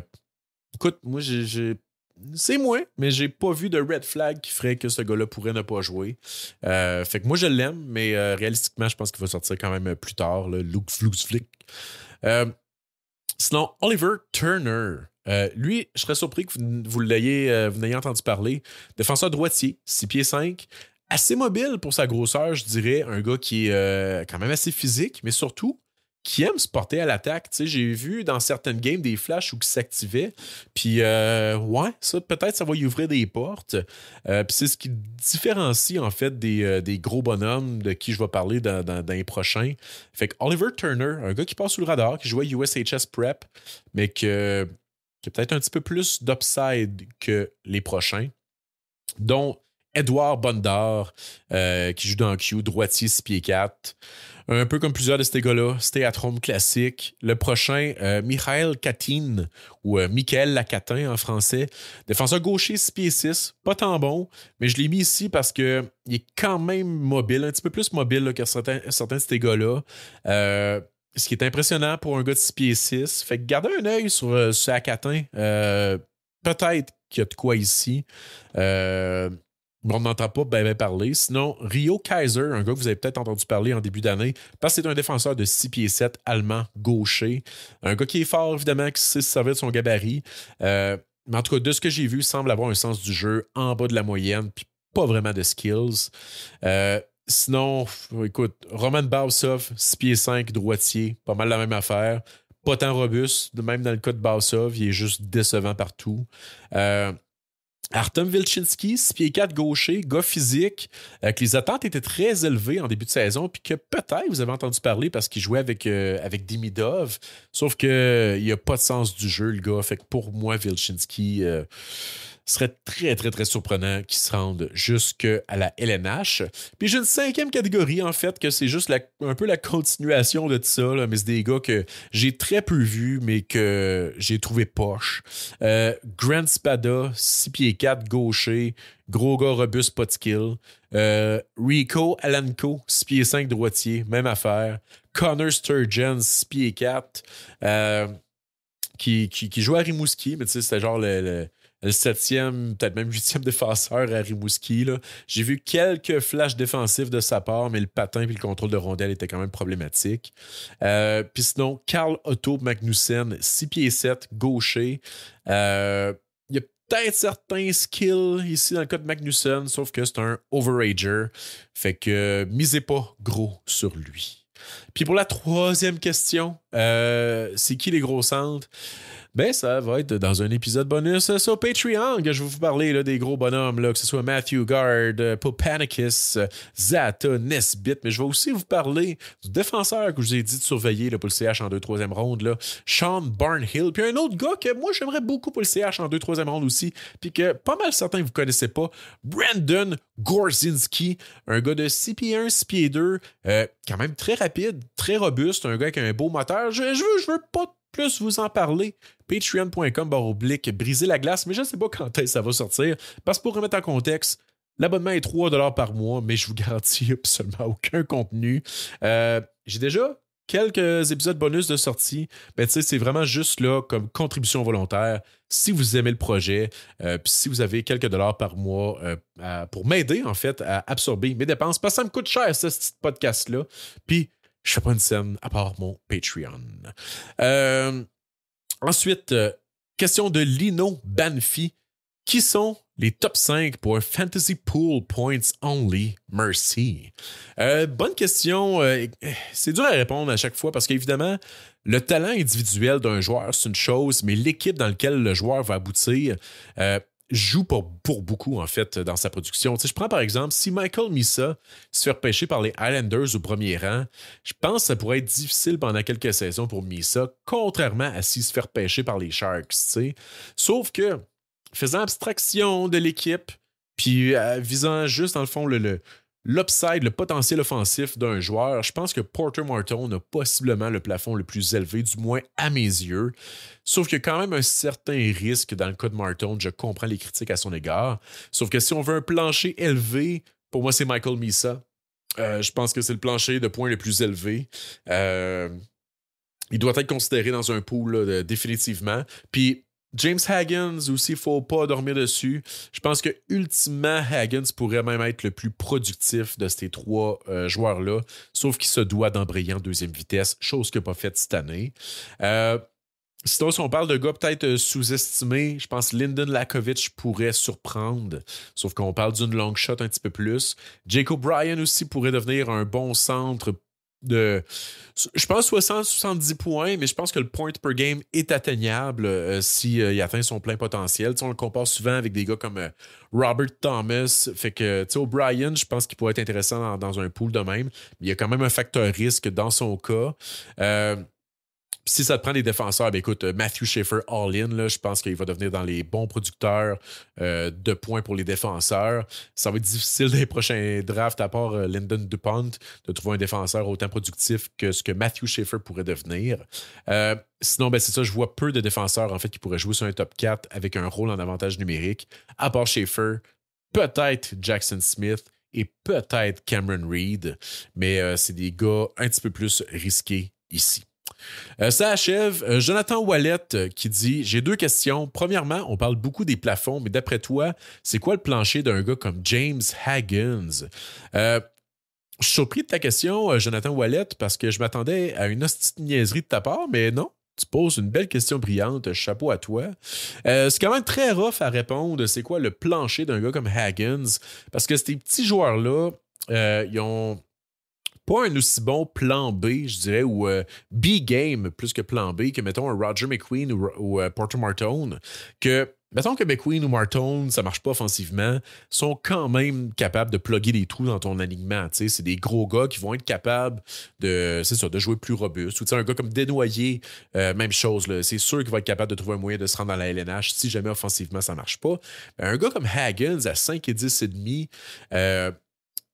qui est capable de jouer robuste, mais ça reste un gars de 5 et 10 et demi. S'il ne performe pas sur un top 6, t'es un peu pogné avec sur ton top 6. C'est un peu ça le problème.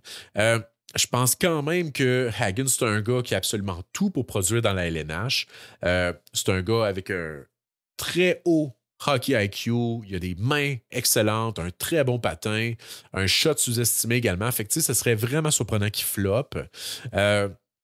Puis tu sais, si un gars comme Logan Cooley a fait 65 points avec l'Utah à sa deuxième saison dans le show, je pense que Hagens peut accoter ça. Là. Puis je pense que, mais tu sais, évidemment, on parle pas du même niveau de dynamisme que Logan Cooley, mais tu sais, je pense que dans le pire des cas, Hagens peut quand même devenir un gars steady de 50-60 points. Mais je pense que c'est un gars qui pourrait atteindre le 100 points aussi. Possiblement que la réalité va se trouver à mi-chemin entre ça ou que ça va être un gars que de saison en saison, ça va swinger entre 50 et 100 points. Ça aussi, c'est possible parce que m'en parler ça d'une autre fois, mais tu sais, quand on fait des projections, il faut pas oublier que c'est pas linéaire, là, la carrière d'un joueur. T'as bien des joueurs qui ont eu des saisons à 40 points, la saison d'après 70 points, après ça 50 points, après ça 80 points.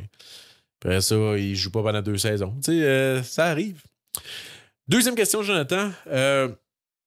Qui a semi-rapport avec le draft de 2025, mais si Cole Hudson était drafté en 2025, à quel rang crois-tu qu'il sortirait en connaissance de sa saison et de son World Junior Championship? Écoute, je vais être plate, mais je pense pas que ça changerait grand-chose, tant de choses que ça, en fait. Hudson était sorti 43e l'an dernier. C'est pas si tard que ça. C'est moins tard que Lane, le 43e. Je pense que ce serait possiblement la même chose encore cette année, même en connaissance de son excellente saison de Plus One puis de son championnat junior. Les équipes ont quand même peur de repêcher des défenseurs de 5 et 10 qui n'ont pas de patin élite, puis ça se comprend. Sauf que son frère, Lane, si jamais vous ne le connaissez pas, googlez ça, Lane Hudson, il est très bon. Il est en train de prouver que c'est possible d'exceller dans la LNH malgré un plus petit gabarit. Puis je pense que tu sais, ce que Lane même avait accompli dans la NCAA, je pense que ça a aidé aussi à ce que son frère se fasse repêcher un petit peu plus haut. Là. Je pense que déjà là, la performance de Lane dans la NCAA venait attendrir certains soupçons qu'il avait à son égard. Puis peut-être, c'est ça, la tendance va changer de plus en plus. Tu sais, déjà là, comme je dis, on voit que ça s'améliore. Mais je pense qu'est-ce qui aurait pu aider Cole Hudson en 2025 s'il était éligible, c'est le manque cruel d'upside offensif parmi les défenseurs cette année. C'est comme que je disais, à part Schaefer, Smith puis Reed, personnellement, je vois pas beaucoup d'upside offensif cette année. Fait que Cole Hudson aurait été pas mal là, peut-être même devant Reed et peut-être en termes d'upside. Là. Fait que bref, il y a des bons défenseurs de profondeur cette année, je réitère, mais des gars qui projettent sur un top 4, il n'a pas une chier. Fait que peut-être ça l'aurait aidé Cole Hudson, mais je pense que son range aurait quand même été là. Ensuite, Pascal Lupien qui dit, à ton avis, c'est qui le gars qui aurait été stressé, si on peut dire ça comme ça, à la Philip Forsberg, puis qui descendra au repêchage de ses pronostics initiales, mais qui reviendra en force 2-3 ans plus tard pour prouver à tout le monde qu'il méritait le spotlight en début de saison. Je pense pas qu'il y en ait, mais je pense que James Hagens pourrait chuter au 5, 6e ou 7e rang, puis ça pourrait vieillir comme du lait. Tu sais, je vous ai dit tantôt que Hagens, je pense qu'il a un très haut potentiel offensif. Certes, il a connu une saison en dessous des attentes, mais je pense qu'on se doit de respecter sa feuille de route, son sens du jeu et son potentiel. Fait que je pense que tu sais, il glissera jamais autant que ce que Forsberg a glissé, mais tu sais, c'est quand même un gars, Hagens, qui était vu premier quasiment unanimement. Il y a certains qui avaient Martin ou mis ça devant, mais c'était quasiment tout le monde avait Hagens premier en début de saison. Puis là, tu vois, il est pas mal 5, 6, 7e sur les listes publiques. Là. Fait que ouais, je pense que ça serait pas mal ça. Sinon, on a un gars qui pourrait glisser en dehors de la première ronde, mais qui était vu comme des choix top 15 en début d'année. William Moore, Jacob Izvozniak, Ivan Ryabkin. J'en ai déjà parlé, mais c'est les 3 gros fallers, je crois. Vraiment, Moore et Izvozniak ont quand même espoir qu'ils sortent en première ronde. Là. Je pense que c'est des gars qui ont quand même redoré un petit peu leur image dans les derniers mois. Sauf que c'est des énormes fallers quand même. Et des gars, je crois, des cas boom or bust, là, j'en parlais. Dans les 3 cas, c'est un peu le manque d'intensité et de tempo qui est problématique, mais c'est 3 gars excessivement talentueux. Puis que je pense qu'avec quelques tunings dans leur jeu puis dans leur attitude, c'est des gars qui pourraient, dans un redraft dans quelques années, redevenir des gars top 15, top 20. Puis tu sais, j'ai souvent sorti ces gars-là en exemple. Tu sais, quand on dit que la QV est faible, c'est 3 noms que je sortais que si ces gars-là n'avaient pas déçu, puis qui étaient des gars top 15, même top 10. En fait, Moore, là, il était classé 12e à peu près partout. Puis Ryabkin, je l'avais 5e au mois d'août. Puis Izvozniak, 9e ou 10e, je pense. Fait que les trois, je les avais dans mon top 15, top 12. Fait que si ces gars-là avaient performé à la hauteur des attentes, je pense que ça aurait beaucoup changé le portrait de cette année. Puis, on peut même inclure un gars comme Charlie Trethewey là-dedans là aussi, là, qui a grandement déçu. Fait que bref, je pense que c'est trois gars qui pourraient énormément rebondir. Puis si j'avais classé, mettre un terme sur cette cuvée-là, je pense que c'est une cuvée avec beaucoup de sleepers ou de bounce-back même que je devrais dire. Ensuite, Logan Hensler, aussi défenseur droitier, qui était vu comme un possible choix top 10 en début de saison, que je disais même qu'elle allait fort possiblement cimenter sa place autour du 7-8e rang. Je pense maintenant qu'il est unanimement classé entre 16 et 20 pas mal. Mais je pense qu'il pourrait sortir autour du 10 à 15. Mais c'est pas vraiment ce que tu cherches comme réponse. Sinon, Malcolm Spence, peut-être, qui était vu comme un top 10 unanime en début de saison. Plusieurs l'avaient même top 5. Puis je pense qu'il pourrait glisser en dehors du top 15. Fait que je pense, moi, Malcolm Spence, je pense que c'est lui qui fitterait le plus la comparaison avec Forsberg. Quoique Spence a un talent peut-être plus limité offensivement que Forsberg, mais je pense que c'est un gars qui pourrait devenir un très solide NHLer malgré tout. Mathieu Longchamp qui demande pourquoi Schaefer semble être premier sur toutes les listes, puis Misa deuxième. Misa a-t-il un squelette dans le placard? Perso, je prends Misa premier. Honnêtement, je pense que Misa et Schaefer sont très proches dans les listes. Puis je serais pas choqué si Misa sortait premier. T'sais, on voit tout le temps Schaefer premier, Misa deuxième, mais je pense qu'en réalité, dans les évaluations des gens, c'est très proche. Pour ma part, les deux sont dans un tiers vraiment à part, une coche au-dessus des autres. Parce que, je l'ai déjà dit, mais au-delà du classement, je pense que c'est vraiment les tiers qui sont importants.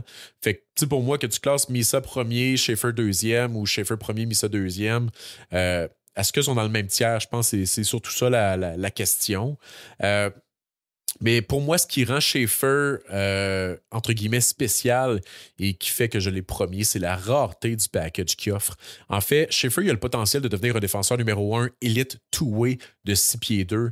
C'est très difficile à trouver. Il n'y en a que quelques-uns dans la LNH. Le danger, évidemment, avec Schaefer, c'est le faible échantillon qu'on a eu. Est-ce qu'il aurait continué de cimenter sa place comme étant le roi de la montagne cette année s'il avait joué une saison complète? Fort possiblement, il a vraiment été bon dans les games qu'on l'a vu. Puis même au championnat des moins de 20 ans, en fait, après sa blessure, l'équipe en a vraiment arraché. Puis c'était le joueur le plus jeune de cette équipe-là. Mais c'est aussi possible qu'il y aurait peut-être eu des bébites qui auraient ressorti plus qu'on l'aurait vu jouer. Puis peut-être qu'il n'y aurait pas eu de consensus, puis on aurait eu une lutte à 3-4 joueurs, peut-être, là, qui sait. Surtout si, mettons, McQueen n'avait pas été blessé, je pense qu'on aurait pu avoir 4-5 joueurs, en fait, en liste pour être le premier overall, c'est ça. Je pense que Misa aussi traîne malheureusement encore son étiquette du prochain Shane Wright. C'est un joueur qui avait obtenu le statut de joueur exceptionnel puis qui rencontrait pas tout à fait les attentes jusqu'à cette saison. Mais cette saison, Misa, il a dominé. Puis Misa, il a eu des performances dignes d'un first pick overall. Fait que oui, Misa pourrait sortir overall, mais c'est ça. J'ai Schaefer devant juste en raison de la rareté de ce qu'il apporte. Des défenseurs two-way élite de 6 pieds 2 qui patinent de même. Il n'y en a pas beaucoup dans la LNH.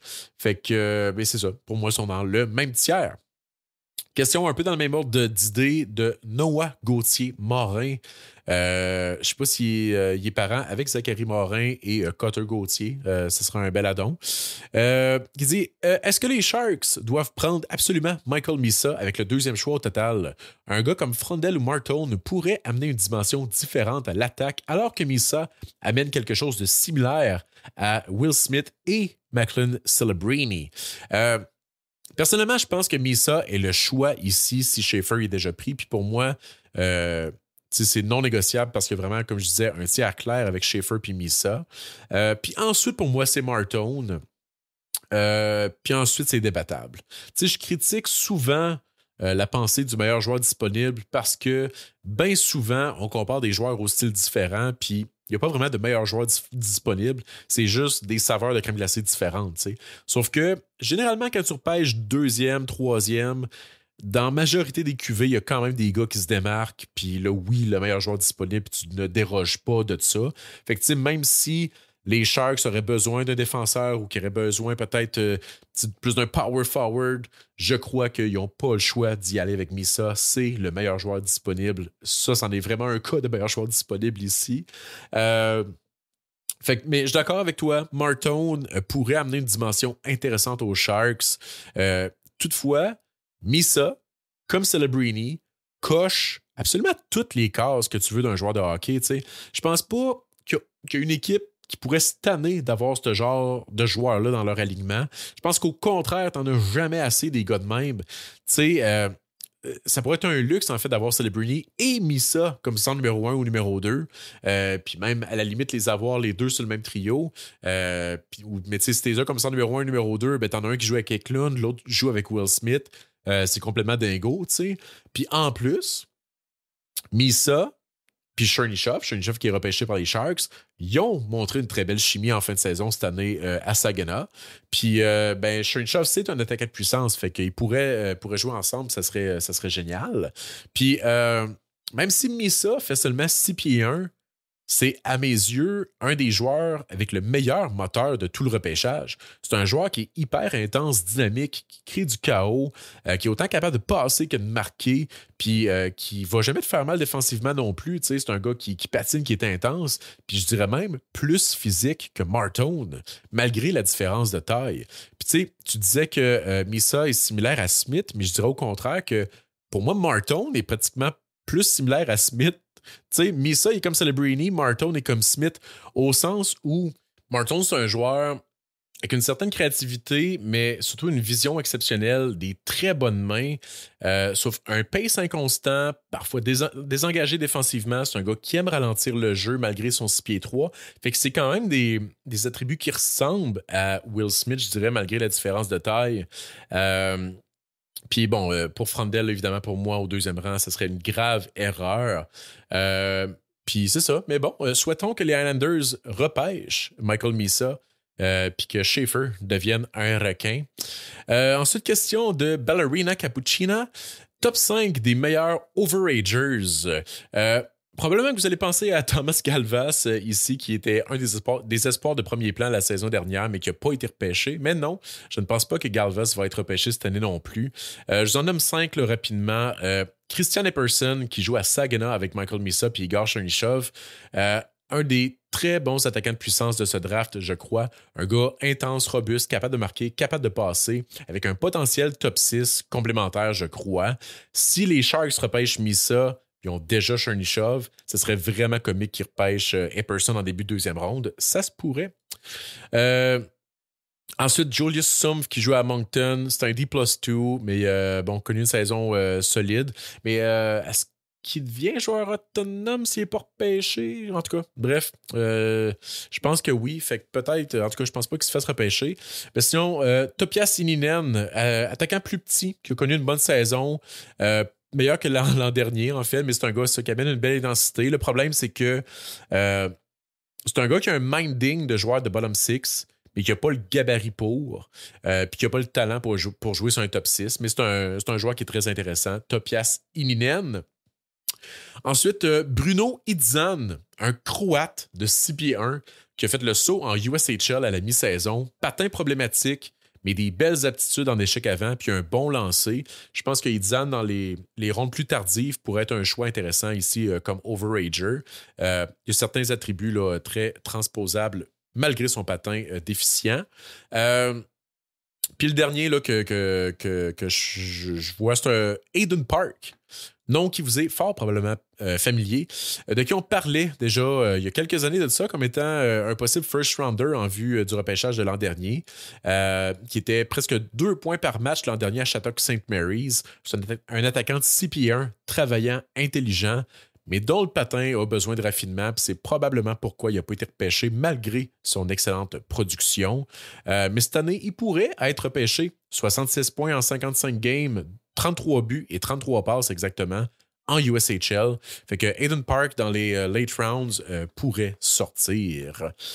Sinon, autre question de Mathieu Longchamp. Peut-il y avoir un Beckett Seneca cette année? Un joueur qui sort de nulle part pour faire le top 3? Si oui, lequel?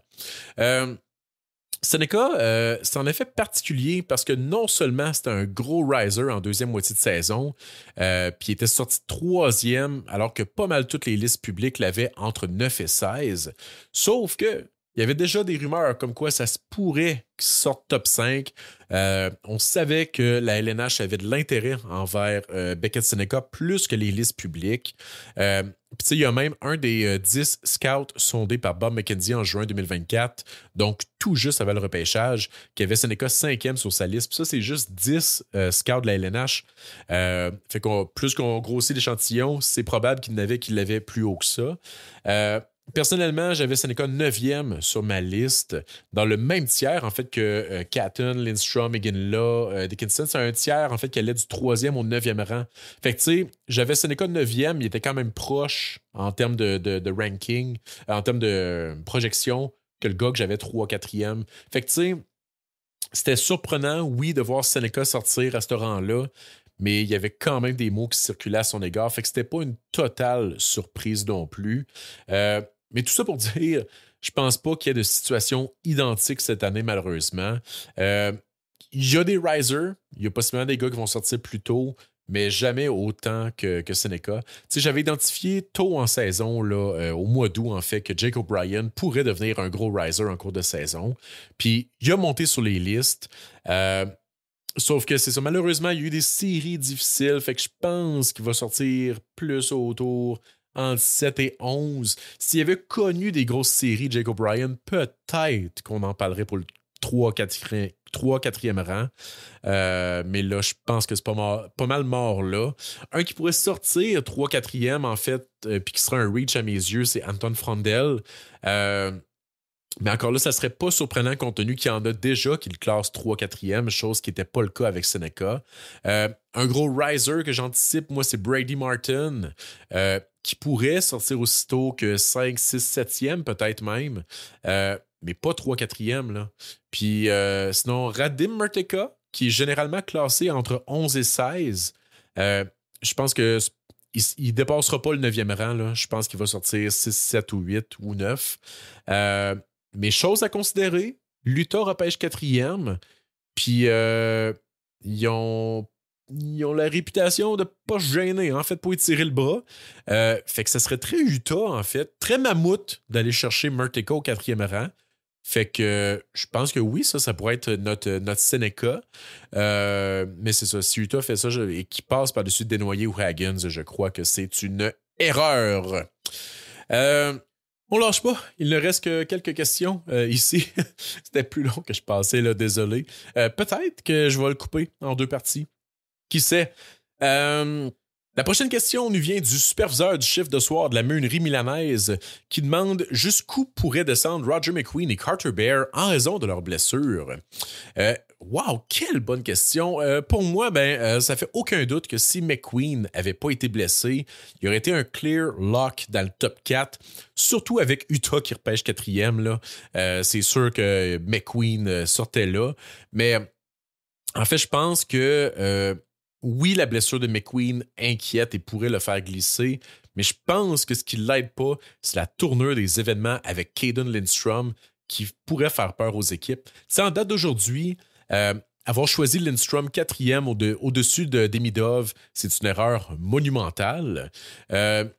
Sauf que si Lindstrom était revenu à mi-saison, puis qu'il avait demeuré en santé, qu'il avait connu une bonne saison, on n'en parlerait pas tant de cette erreur-là. Puis il n'y a personne qui aurait peur de repêcher McQueen dans le top 5. Sauf que là, il y a comme un précédent très, très, très récent. Puis on commence à entendre que McQueen pourrait dropper en dehors du top 10 lors de la journée du repêchage. Je pense que ça se pourrait, honnêtement, mais je pense aussi qu'une équipe comme Boston au 7e rang pourraient être intéressés par McQueen selon qui reste lors de leur choix. Sauf que après Boston, ben là, c'est Seattle. Je pense pas que McQueen les intéresse. Il y a Anaheim, Buffalo, que je pense pas qu'ils sont en position de prendre ce genre de risque-là.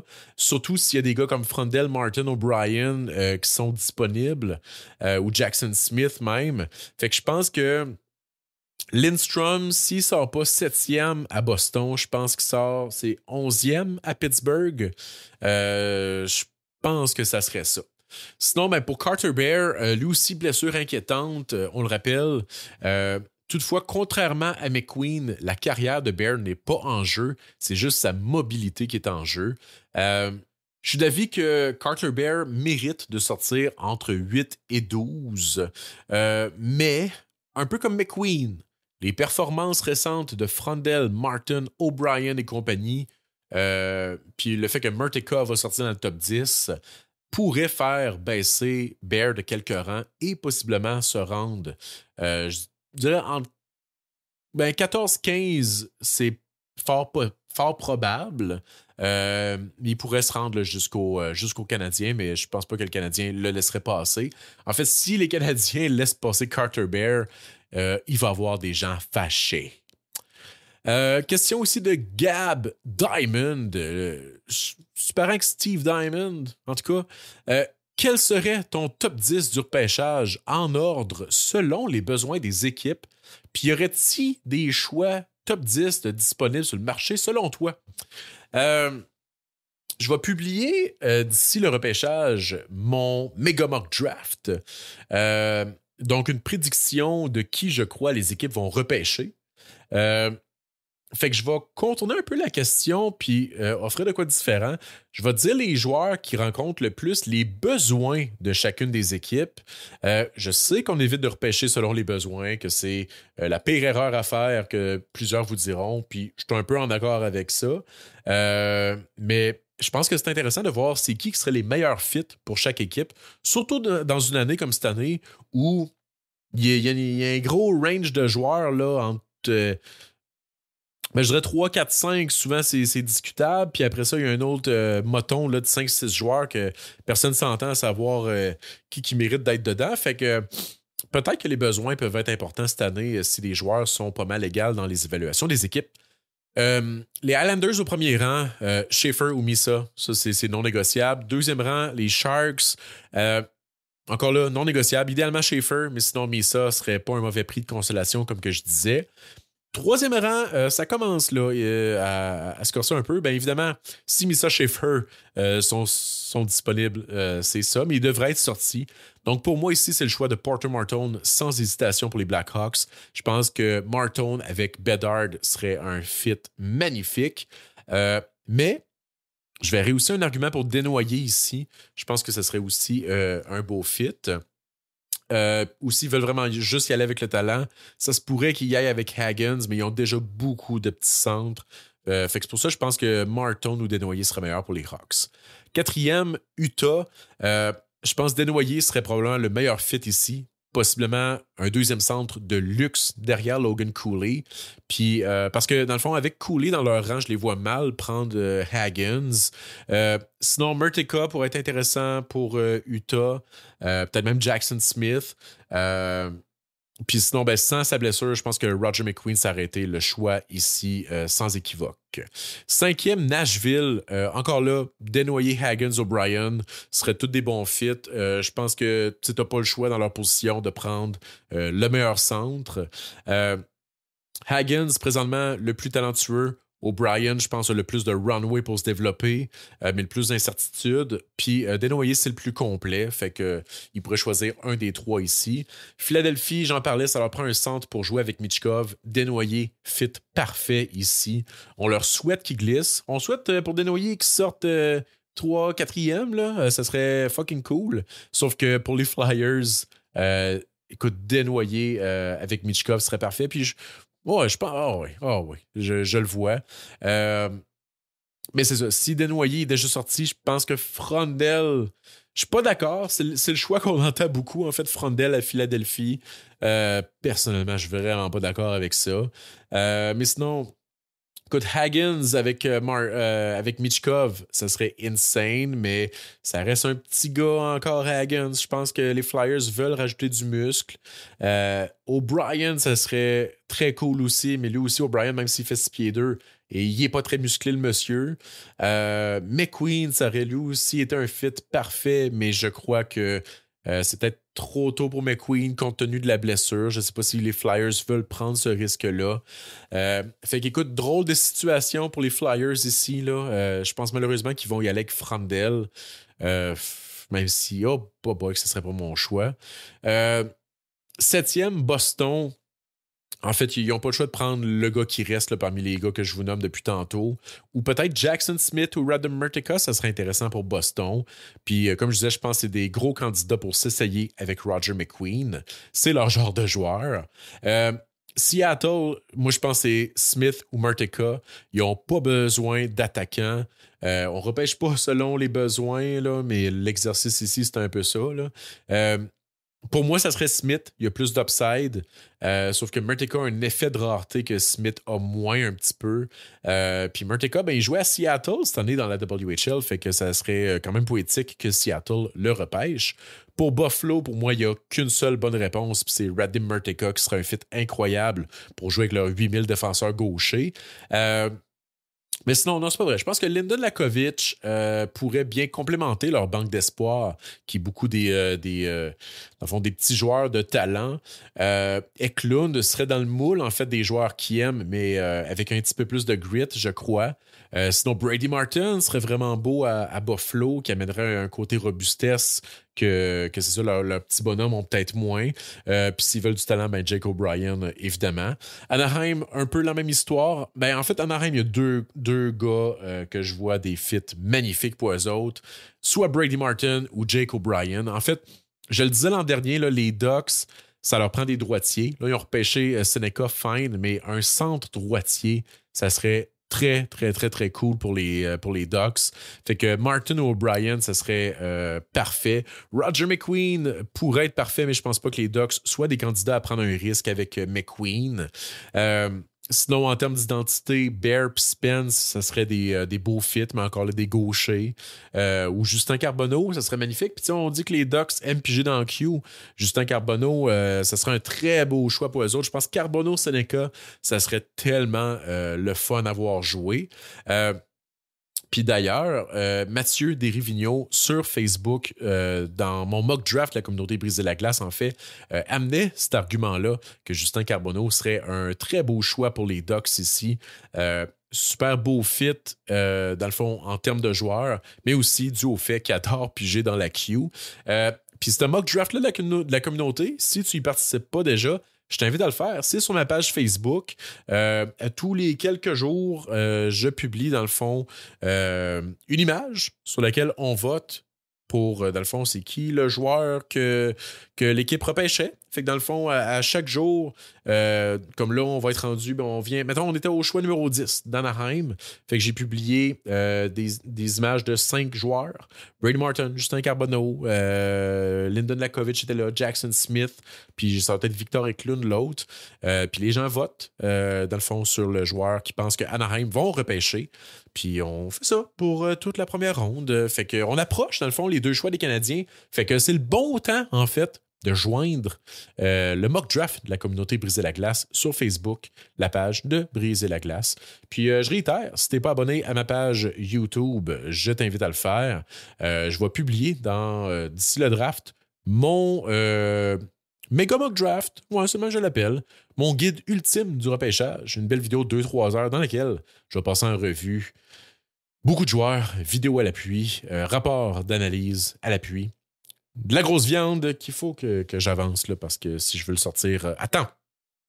Sinon, pour les choix top 10 disponibles pour un échange, comme tu demandais dans ta question, Gabriel, ou Gab, je ne sais pas si ton nom c'est Gab ou Gabriel, historiquement, les choix top 10 sont très peu susceptibles d'être échangés, malheureusement. Puis il y a plusieurs de ces équipes-là qui sont en reconstruction, fait que je pense pas qu'ils échangent leurs choix, surtout que dans le top 10, il va y avoir beaucoup de centres. Fait que, tu sais, On dit que c'est important de repêcher des bons centres, là, fait que là, les équipes ont la chance de le faire. Fait que je pense pas que les équipes en reconstruction se débarrassent de leur choix. Peut-être Buffalo ou Anaheim voudraient accélérer leur reconstruction et échanger leur choix. Qui sait? Il reste juste 2 questions, puis c'est des questions assez courtes. La première, en fait, c'est le fun de voir un nom qui vient d'ailleurs. Une question de Foukislav Lesac. Là, si vous allez commencer à mettre des noms phonés, là, juste pour me piéger à dire des obscénités, là, on va arrêter ça, les questions du public. Là. Du calme. La question de ce troll.